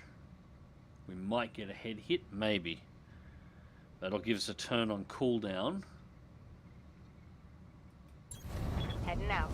And the trench bucket's got a size advantage, so...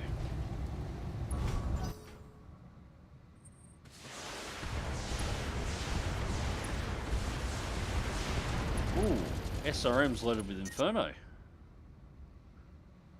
Mire dance getting pretty hot in here, Commander. Yeah, I will get you out of there next turn.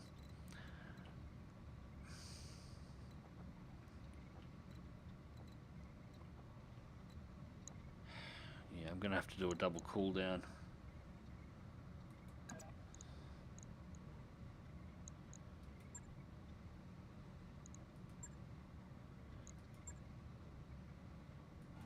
Do another punch. We've still got an arm left. Position. Putting my weight into it.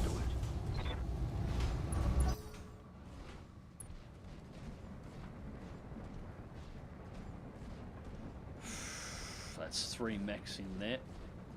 And they're going to have reshots in the They're trench. getting the angle on.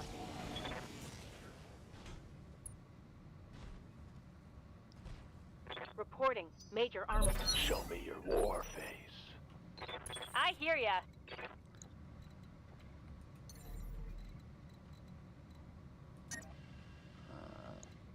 Jump out of there for 6 evasion. Or...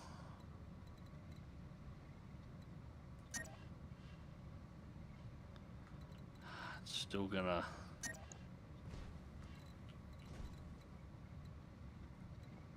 I need a round basically disengaged. Uh-huh.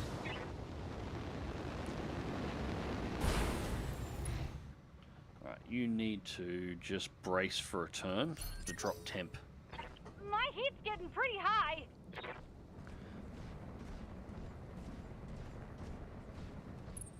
Enemy flanking. Yeah, that's what I'm concerned about.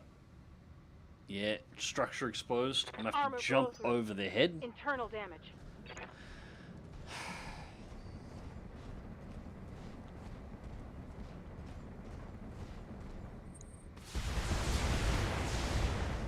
I'm worried about an ammo explosion on the trebuchet here at the moment, with so many mechs being able to get behind it. Orders.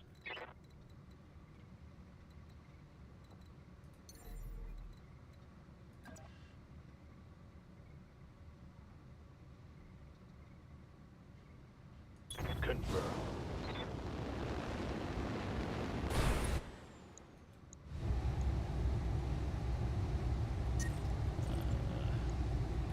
Locked on target. Keep the jav engaging there. Here it comes. Left torso destroyed, heatsink destroyed. Ouch.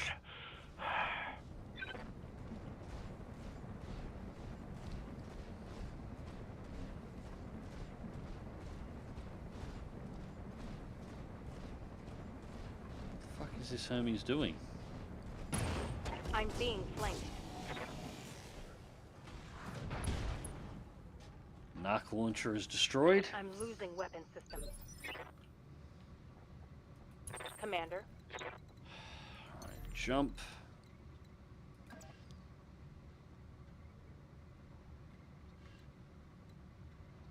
get the 4 evasion and put myself at a cliff back at the very least.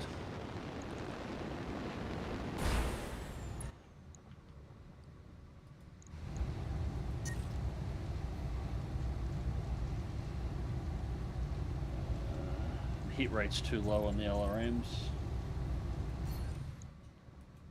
Go for a precision strike to push up the mediums, see if we can cut through the back of this Hermes. Locked on rear armor.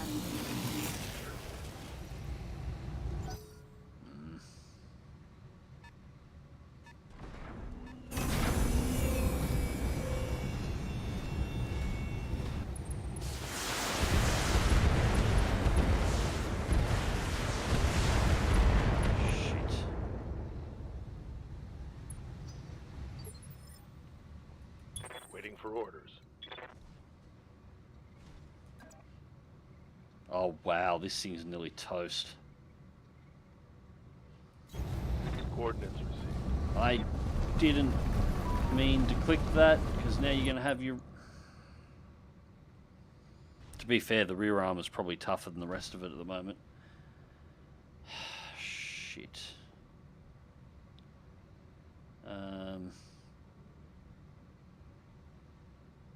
This is going to be another loss, guys.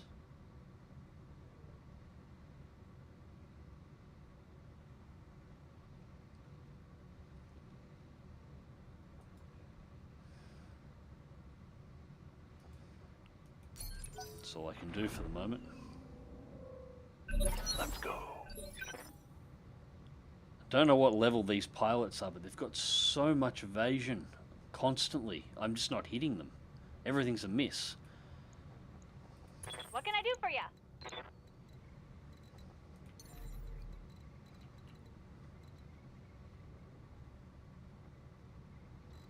So that's 5 evasion on that one.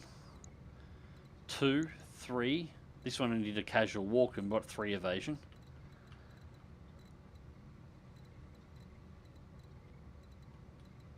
So nothing's landing.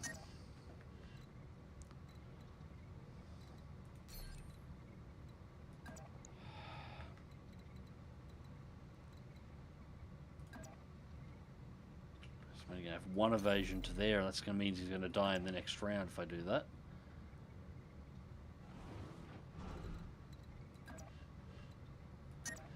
Evasion to the ridge line. No sweat.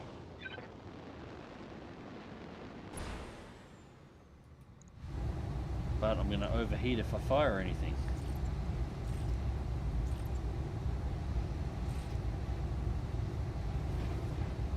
And we've barely gotten through his armor.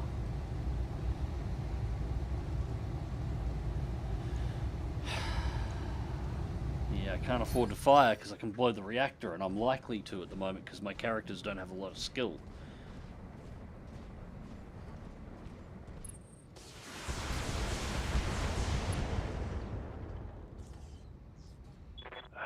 We lost the mech. There we go.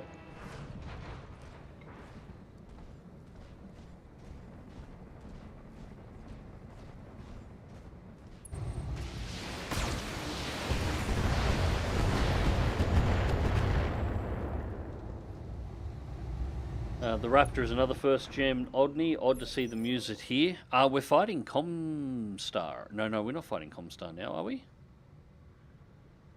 We're fighting for Word of Blake. I'm not sure who we're fighting against. Yes, Commander.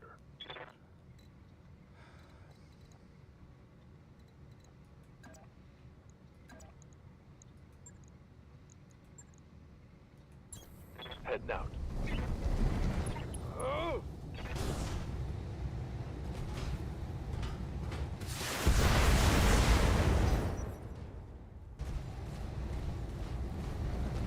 Get that vehicle out of play.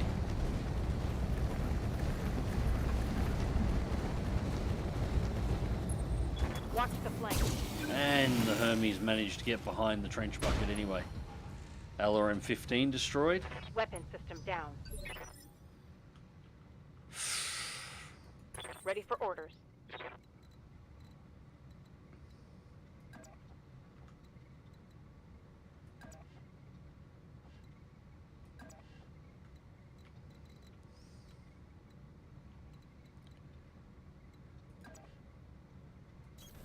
Moving to position. I'm just not having much luck.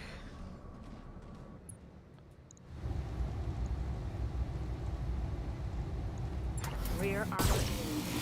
Even that short move Picked up 5 evasion. These have got to have at least 6-point pilots in them.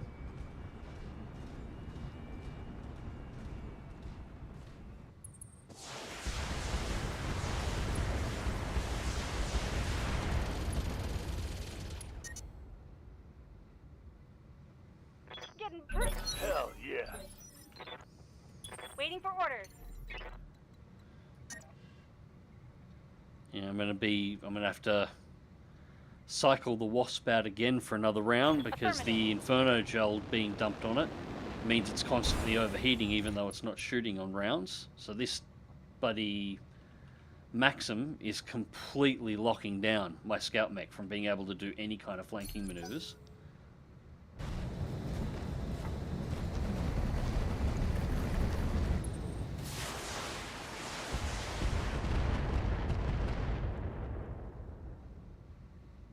They've blown past my armor. What do you need?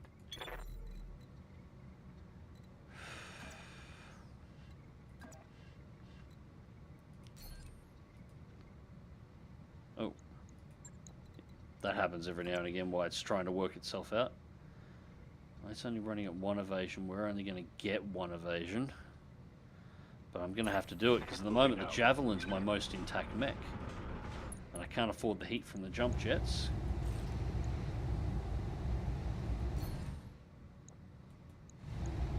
Come on, blow through something. There we go. That was a good hit.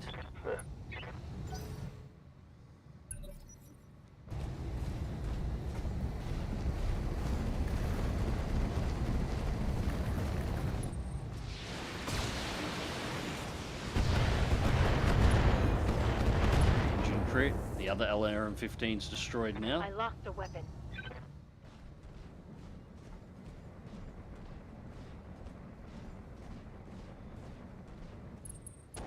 Hermes goes to flank.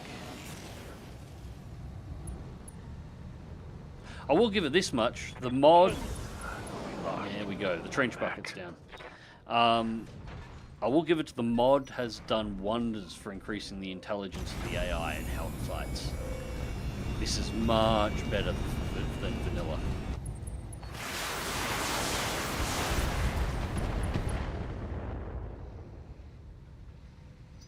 Let's get fired up! There's work to do!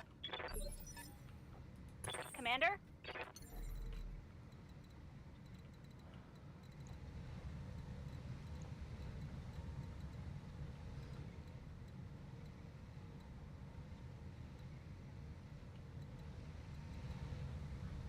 Five evasion again on the vehicle.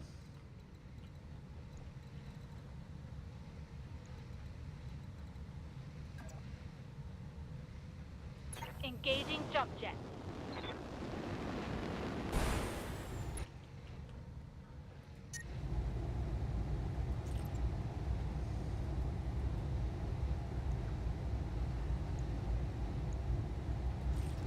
I'm just going to have to take a shot, just try and get some shots in.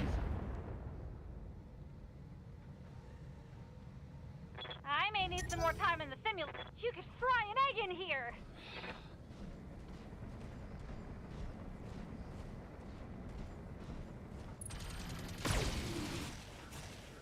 Jav's just had its back ripped completely open.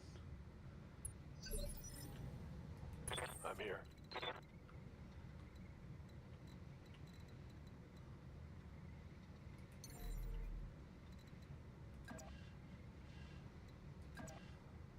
Jumping.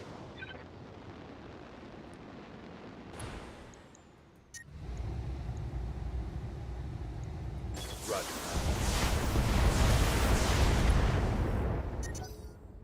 Over the red line. Heat damage.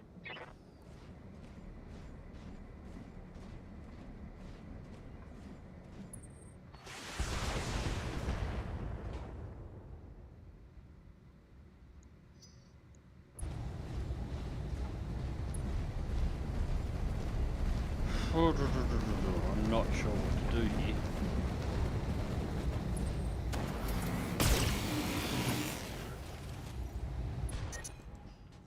Yeah, there we go. The Jav's starting to self-destruct. No, that was the Wasp.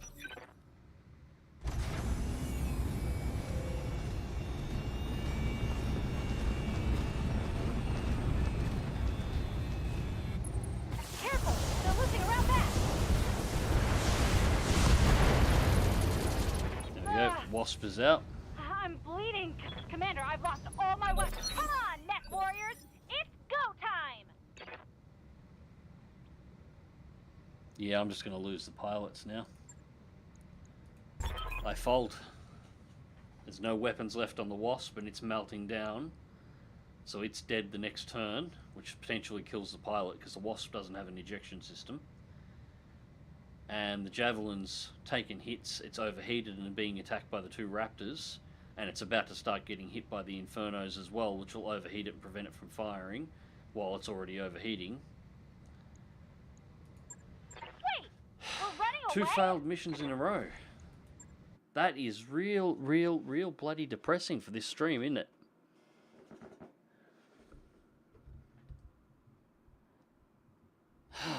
Alright. What's going on in chat?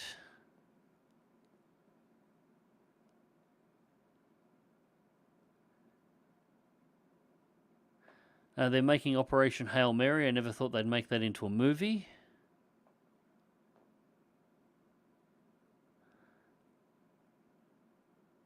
I'm running the CAB asset bundle and it's taking forever. I think I've got all the asset bundles and everything installed for this mod at the moment. Wish they did a better job of handling Westworld, but that series had a success but imploded weirdly. I never watched Westworld, so I don't know much about that one. I can't say much on it. Someone also said they're making Rendezvous with Rama. I have no idea what that is either. Hollywood needs to stop doing remake sequels and start hiring good writers and management to make good stories and business decisions. Yes, that would be an idea. Yeah, good writers would be the biggest thing. Slapping a few of their directors around would be a good idea as well. Management for a lot of these production companies is a problem too, but honestly, the best place to start is the writers, because in the end, as I said, almost every single show that has come out, almost every single movie that has come out, it's not the concept that's actually been a problem. It's been the script. It's been the writers. The writers have messed it up badly, and somehow they keep getting approved. That's got to change.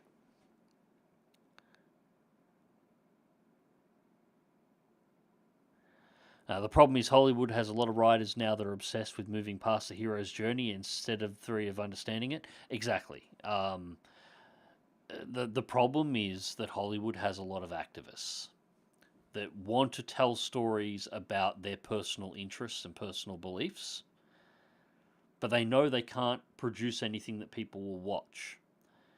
So they write that story and then they drag whatever particular theme over the top of it, and that's why you get a lot of remakes and a lot of a lot of remakes and relaunches at the moment rather than new IPs, because making something that's new that people want to actually see is hard, but relying on something that's already popular and then sticking whatever you want inside of it is much easier, and that needs to stop. There needs to be. It's not really anything we can do other than not watch it. What needs to happen is a couple of major companies, production companies. Disney would be ideal, but they're probably not going to. They've got a shitload of money. They're going to be hurting, but they're not going to. But they need we need a Hollywood version of what's sort of happening with Ubisoft at the moment. We need a couple of major companies, doesn't matter really who it is, collapse under the weight of their poor decisions to send sort of a ripple effect through that gets investors looking at why their money, the investments in these companies, investors looking at why they're losing money, why things are going so poorly, and start forcing management to focus on profit.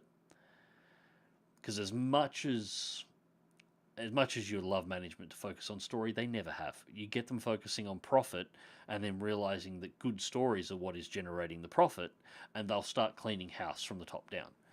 But there needs to be something that's big enough to get everybody's attention all at once. We're getting close. All the failures constantly and the movies that actually are succeeding are definitely helping. But I think we need somebody like Paramount or Disney to go under.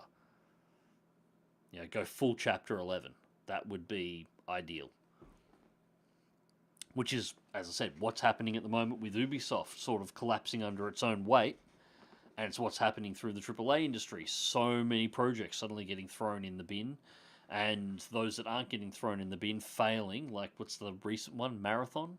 Stealing IP assets and producing basically a trash game. Those failures, coupled with watching Ubisoft go down, has got a lot of AAA companies that are suddenly cancelling a lot of games and firing a lot of staff. That's not them cutting costs. That's them cleaning house and starting new developments because they realise that they need money and they can't do what they've been doing. A few companies have worked it out. We won't see the results of it for another couple of years because a game takes, you know, between 3 and 4 years to develop, you know, unless it's Star Citizen. But it takes about that much, so we'll probably start seeing better and better quality games coming out soon as they start fixing. And a lot of what we're dealing with now in the ship releases, so your Dragon Age Veilguard or whatever it was, the rest of them, they were all stuff that was greenlit 3 or 4 years ago, basically greenlit during COVID. So, yeah, the stuff is turning around here. I think we need the same thing to happen in Hollywood.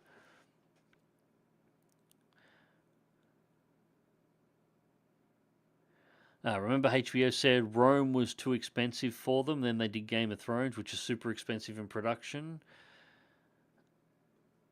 Yeah, yes, you're right. They did say Rome was too expensive and then axed Rome and did Game of Thrones, which is even more expensive. The difference is, look at the viewership numbers. With any kind of monetary consideration in these companies, it's always return on investment. Game of Thrones was fucking huge. It wasn't just a small group or even a large audience. It was everybody. Everybody for about 6 years was talking about Game of Thrones. My parents are in their 60s, and my mother has a Mother of Dragons sticker on the back of a caravan that she goes around Australia with. Like, it was everywhere. So the return on investment for that was huge. So they could afford the budgets. They could afford to have a movie budget per episode because they had the biggest viewership of anything on the planet for the time that it was on, which is also why they got all the backlash when the last season was trash.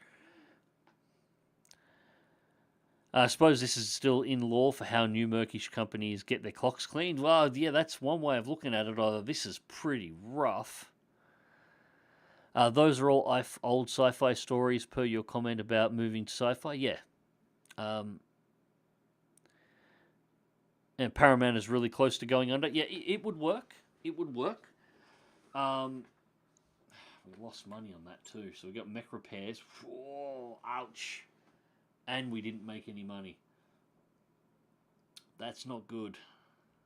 That's really not good. And no salvage either.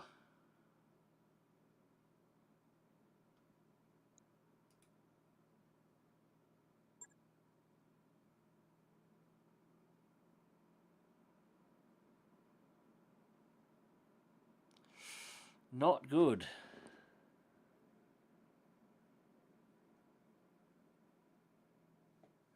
Releasing bad product after bad product biting the companies in this day and age, perish the thought.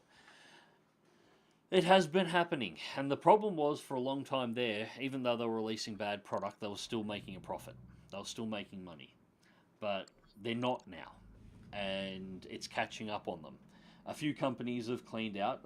One of them's Electronic Arts. I would love to see Electronic Arts go under, but they appear to have been one that saw the way the winds were blowing early. They were never entirely reliant on investor money, and then they did a big chunk of internal house cleaning and cut a lot of fat out of the system, including things like dumping the Star Wars IP. Remember, for years, all Star Wars games were made or at least produced by Electronic Arts. They had the IP locked down, and they threw the IP out because they saw where it was going. They saw where the winds were blowing, and they saw where Star Wars was going, and they got rid of it. They realized they weren't going to make money on it. Ubisoft picked it up, produced that travesty of a game that they made, and it helped head towards their downfall. This is going to hurt. This is really going to hurt. I'm not looking forward to this.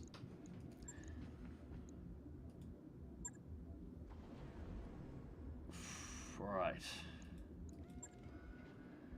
I think we've got a replacement large laser. We're going to need 2 replacement large lasers.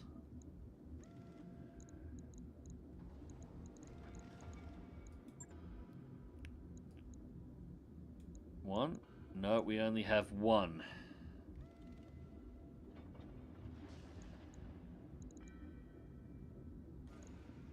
ER small laser, we lost that, so that was a weapon we only just fit.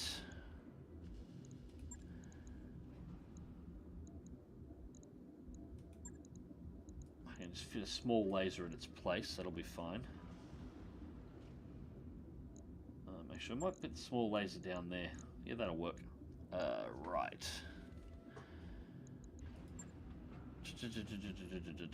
What are we going to do? We have 44. I need to do this as cheaply as possible, so I might actually...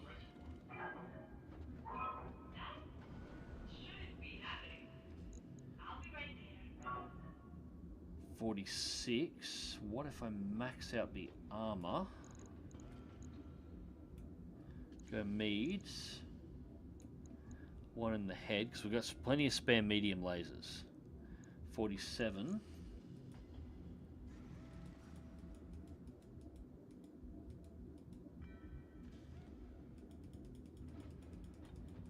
Push the armor maximums right out. Try and make it tankier.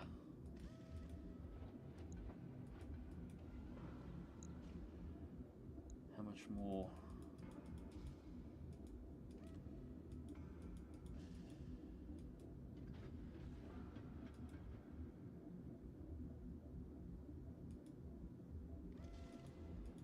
Where's the switch to 51?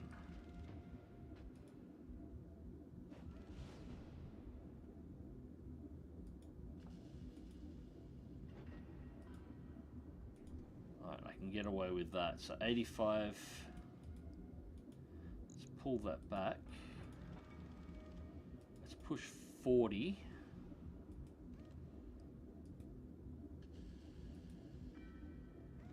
$45 on the center. 150 on the front, 120 on each torso.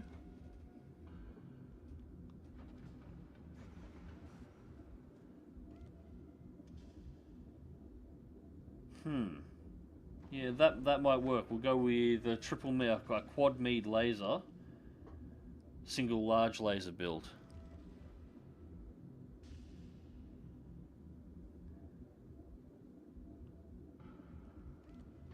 Heat efficiency's down. Oh, I need to fit another heat sink.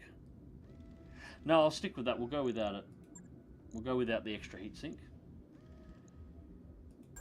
So it takes 17 days to fix that one, and it's $250,000 C bills, so that's not good. I'm not even going to bother fixing that. So let's see what we need to do to the trench bucket. It's...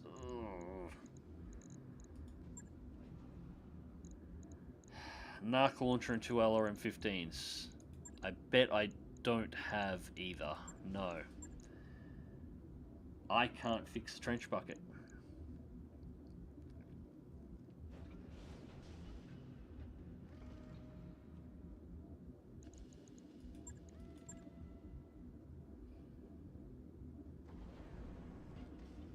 I've got a few LRM-10s.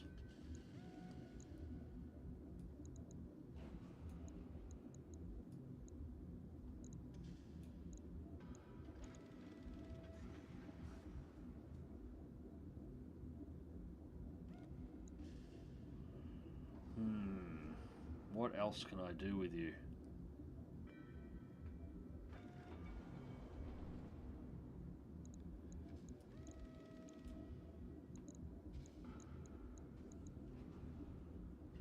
49. How much does the LRM5 weigh? 2 tons. Alright, we might be able to stack an extra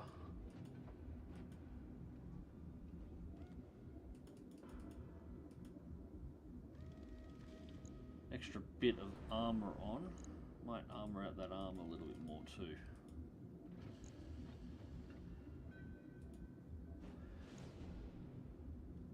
Alright, 3 LRM10s instead of 2 LRM15s. Medium lasers are the same loadout, and we've lost the NARC launchers. Do I have NARC ammo in here? Because I can pull out LRM, ammo, NARC beacon. Yep, we can pull that out. That saves us 2.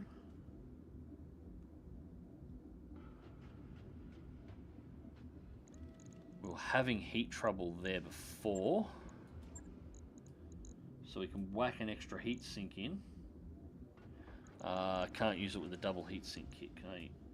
No. I need double heat sinks, which I do not have for this particular kit, so I can't add extra heat sinks to this kit. No, we can whack more armor on though. So I can max out the armor dials and make it as tanky as I possibly can. Push 40 armor in the back of the torsos, push 45 in the center.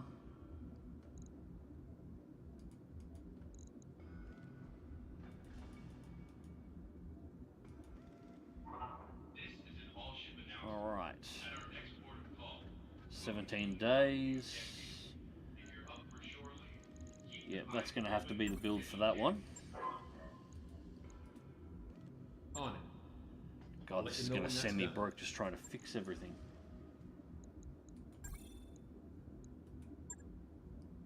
Alright, on the upside, the Jav is cheap. Let's see what we can do with this Wasp now. Ooh, we've lost pretty much everything. The medium pulse is going to hurt. We have to go for a medium laser instead of a pulse.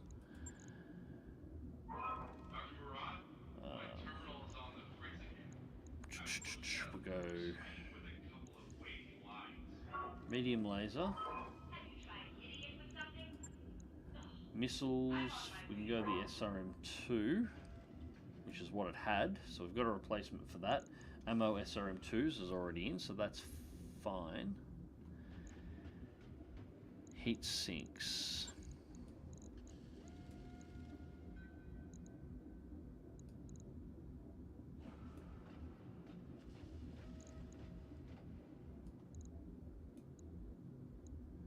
Alright, we're already on. Oh, okay, we can't add those on this model. Okay, fair enough. Alright, we can put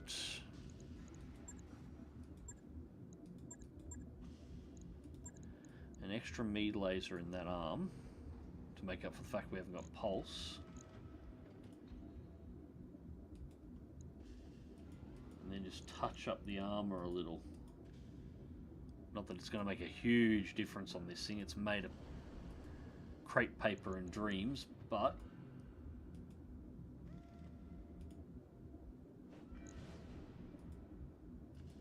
yeah, that'll have to do us. We get a little 0.38 tonnage remaining, but we can work with that. All right. Shouldn't be too hard. We're in trouble. Financial report, which will put us in the negatives, is in 25 days. It'll be 45 before we've got our Lance all redone. So I need to make some money.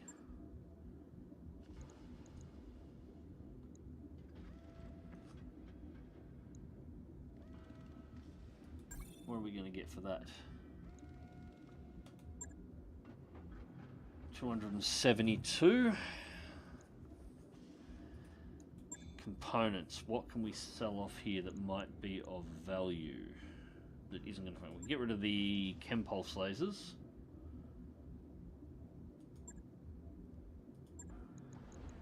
Go to the store.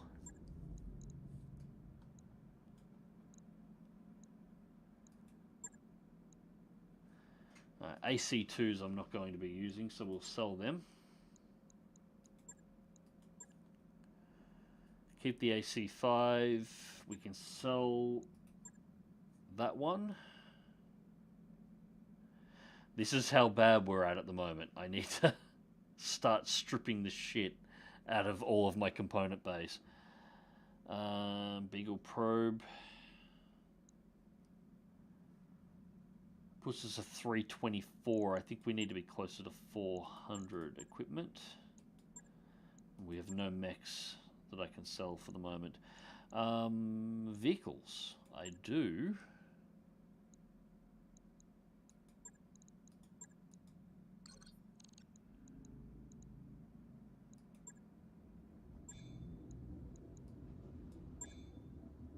We do have vehicles that I can sell, because I'm not going to use that tank.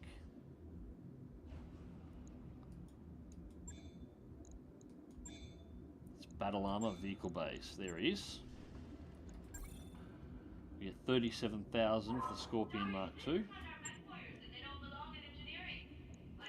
Alright, we are going to pass. There we go. We've gone grey. We're going to pass the next financial report, and then if we don't make money, this story is over. Ha! Right. Is there anything else at all that I can do at this point in time? Probably not. Medusa and Behemoth are still up and running.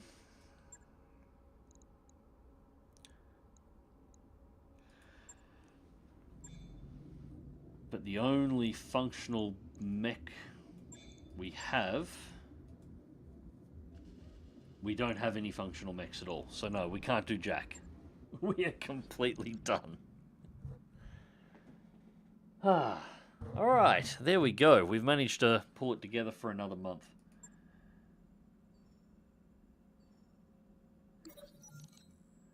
Mercnet broadcasts. MAF and CCAF joint rescue on Detroit. Jeffrey Calderon killed. Detroit, New Colony region. After several months of stalemates with rogue colonial marshals holding leaders in both the Magistracy of Canopus and the Terran Concordat hostage, a joint task force of the Magistracy Armed Forces and Capellan Confederation Armed Forces has brought an end to the situation. President of the Colony Council, Sherman Melton, and several rogue colonial marshals under the command took Magistrix Emma Centralia. I actually got a bit of information on there. Cool. And protected General Calderon prisoner in late 3060 and attempted to declare independence for the region in exchange for their freedom. Both Magistracy and Concordat refused the claim, with Magistrix Calderon's daughter Naomi leading the rescue effort. Unfortunately, during the climatic shootout with the marshals, Protector Calderon was killed in the crossfire, leaving the Concordat without a clear ruler. Concordat rulership in question. Taurus. Tauran Concordat with ultimately death of Protector Jeffrey Calderon and the ill fortune that has affected the Calderon line. There is no clear heir to the protectorship. Jeffrey has no children, nor was he married, leaving the rulership of the realm in doubt. Several names have been floated as possible protectors, including Governor Shraplin, a noted quite vocal opponent of Jeffrey and Barrison's I'm not even going to bother. The current marshals of TDF 7 Corps, including the Privy Council of the Concordat, chooses a new protector, however. The Chaos Range. Alright, so basically the Terran Concordat has no leader at the moment, and they're having infighting in regards to who is going to actually take over. So, navigation-wise, that's down here.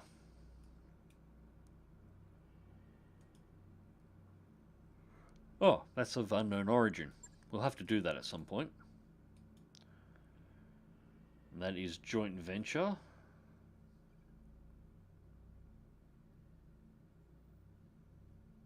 We can't do any of these at the moment.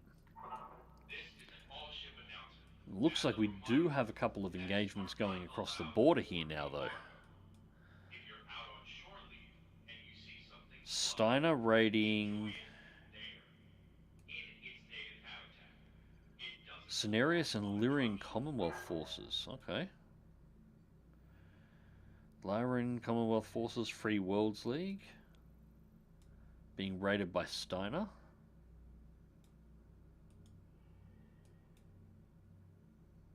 Marek, that'll be... No. Solaris 7 being raided by Marek. Why the hell would anybody raid Solaris?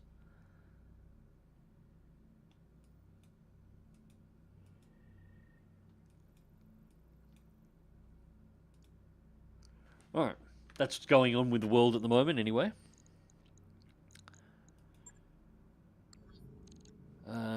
Actually, quick check command center. Is there any training missions? 35-ton duo-duel. Payment seizure.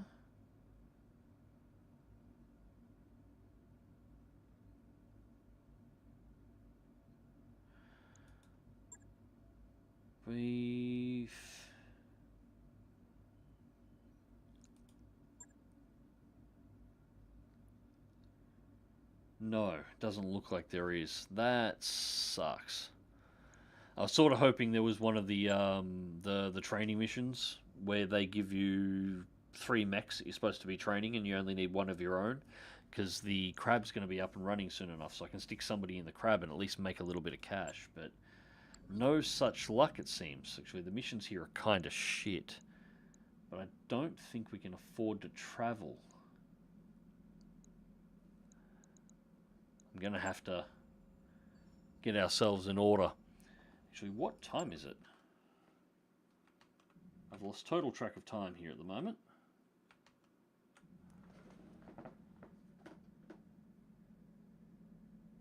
Oh, shit. Alright, I'm going to have to bring this to a close. So we'll get through the month and get everybody sorted out. Then I'll read out the last of the chats. And then I think I'm going to have to close this one up here. Minimex for me. While spending time orbiting Griffin, Darian calls you the rest of the stingy stuff to the bridge one afternoon. Commander, we've received an anonymous offer. Apparently an individual wants to send us suits of battle armor and a few APCs to accompany them. Are you interested in the offer? Should I contact them back and accept? You muse the idea for a moment, long enough for Yang to pipe up. I'd say yes, Commander. Battle armor is a great recent invention. It'll give us a bunch of fun new tactical options for combat. Ferrer shakes her head at Yang's enthusiasm. Battle armor is also fragile and difficult to keep in operation due to needing constant repairs. And fresh pilots. Do we need our pilots to go through the kind of difficulty in combat? After hearing their perspective, it's time to make a choice. Gain the package? Yes, we will accept them. Because they're a sellable commodity if we need to. I don't have anybody to operate battle armor at the moment, but we can sell battle armor if we need to. And I can acquire more later. Minimex delivery. The morning comes and goes like usual, right up until lunch when Darius comms you about the brand new battle armor. Commander, the mysterious contact came through for us. You might want to take a look down a mech bay. Yang is apparently ecstatic about the new battle armor suits. As you approach the mech bay, you can hear Yang excitedly nattering to his techs. When you step in the mech bay, you don't see anything unusual. However, you quickly notice Yang and his techs huddled around an unexpectedly small crates over in the corner of the mech bay. As you approach, Yang looks and waves excitedly. They're beautiful, Commander. Even more exciting than I expected. Thanks for taking the offer. I'm super thrilled to work with these. You ask him about the APCs and their status, to which Yang replies dismissively, oh, the tanks? They're over in the tank bay somewhere. We've got a couple of guys making sure they didn't come with a bomb or anything. Honestly, not super interested in those right now. You chuckle and give Yang a slap on the back before you walk away. Yang's, he's excited about the battle armor. What did we get?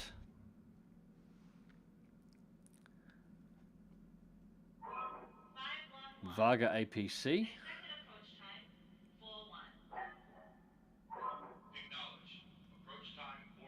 2 run, and what do we got? Achilles battle armor, and 2 sets of IS standard battle armor. That mech is ready to fight, Commander. And we have nobody to drive any of those yet. We need to hire new people. That mech you asked for is cleared for fighting.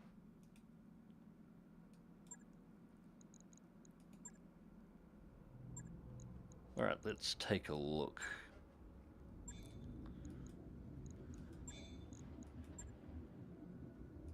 Alright, so that is the truck. Well, I can't really see it here at the moment.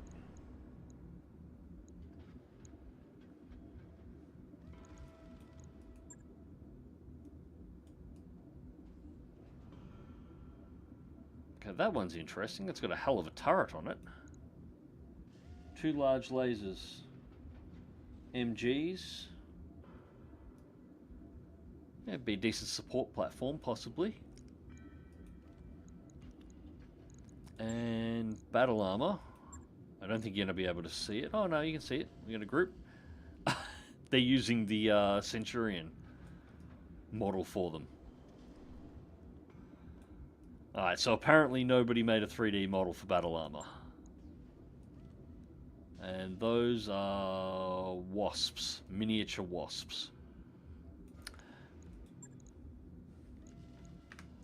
Right, now as I understand it, you can actually have the battle armor hang off the mechs and use the mechs as transport.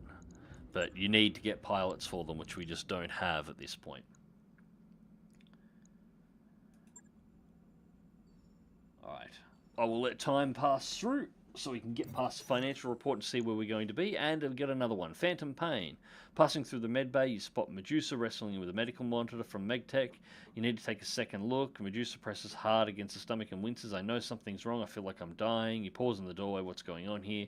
Medusa relinquishes the monitor. The MedTech clears the throat. Medusa complaints of abdominal pain are purely neurological. Phantom Pain Commander, there's nothing to it. We've checked.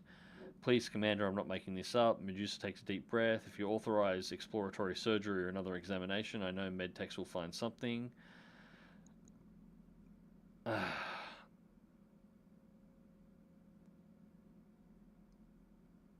Authorize a second medical examination. We'll go the middle ground. It doesn't hurt to be extra careful. You turn your gaze to the medtech. I'm authorizing a second exam, nothing invasive. Later that day, you receive a report from the medtech. The second examination of Medusa revealed no physiological basis for the pain. You visit him in the barracks after his discharge, feeling better. MechWarrior frowns. It's strange. The painkillers did nothing, but the anti-anxiety meds made the pain vanish. I'll be checking in regularly with the medtechs and counseling until we figure out what's going on. Medusa sticks to his word, not missing a day with medtechs. He is far less anxious when you next chat, and there's no further incidents in medbay either. Medusa has lost the following tags. Cautious. Company suffers -1 medical point for the next 30 days. Alright, that's another event.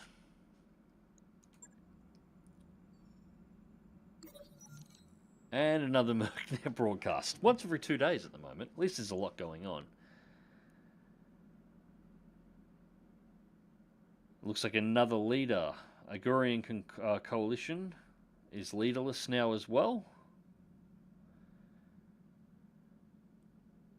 Leaving Kamiya Arano as the only heir. So from our from the original game. Sources indicate growing tension with the palace. Lord Sentengo, Esposa, and Lady Kamina wrangle for power with tensions in high region. Okay, that's actually really cool. I see what's going on here.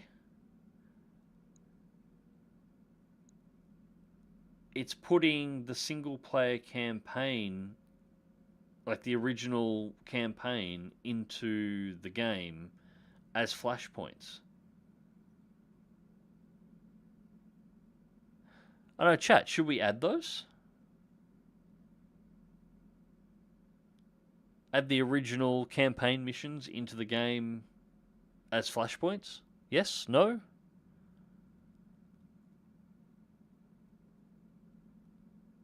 I'm not sure. I'm tempted.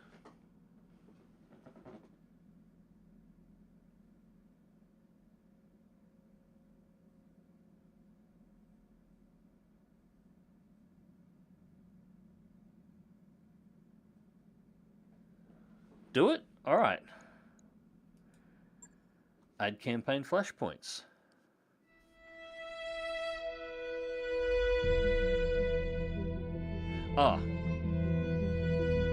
I am... Yeah, it's playing the introduction. We'll skip the introduction. We've seen that one. Commodore has been added as first flashpoint. Alright, so if you have enough cash, navigation. I didn't know the mod did that. That is news to me. That'll be that one, won't it? No, that's joint venture. That one, Arano Restoration, Coronation.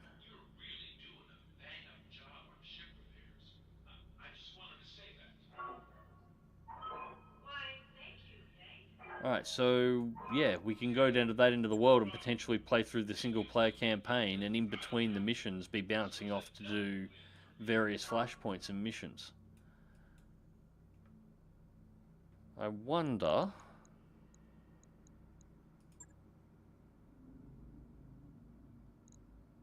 No, we don't get that offered to us. We've got to fly down there, and it's $500,000 to make that trip. Hey, I didn't know that was a thing. I like that. Make you utilize every single part of the game. That's cool.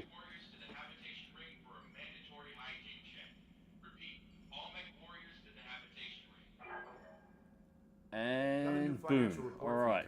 That leaves us with 34,000.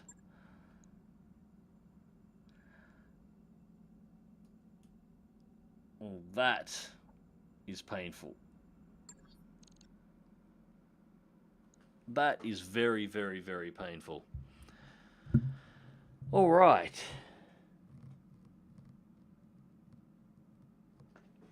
If doing them gives you money to sink into sinking mechs, might as well do it. Yeah, it's not a bad idea. And some of those missions are really fun. Tiama, the irony is Expedition 33 was done by ex-uni Ubisoft people and it sold well. Yeah, I've got it. I've played it on Game Pass.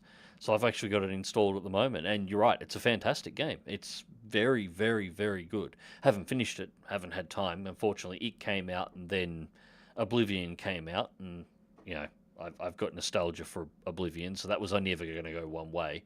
But, yeah, Expedition 33 is absolutely fantastic. I'm looking forward to putting more time into it. Anyways, ladies and gents, I'm going to actually save game right here. We'll continue off with this as soon as we possibly can, although if all goes to plan, the next stream will probably be MechWarrior 5 Clans with the Ghost Bears expansion. I want to play that. But we will be continuing this one through, and yeah, we're going to have to make some money in the next stream, otherwise this is going to, well, the next stream could be the last, because we are broke. Anyways, guys, I will save. There's our manual save. Hope you enjoyed the stream. Thank you very much for watching, and until next time, guys, take care.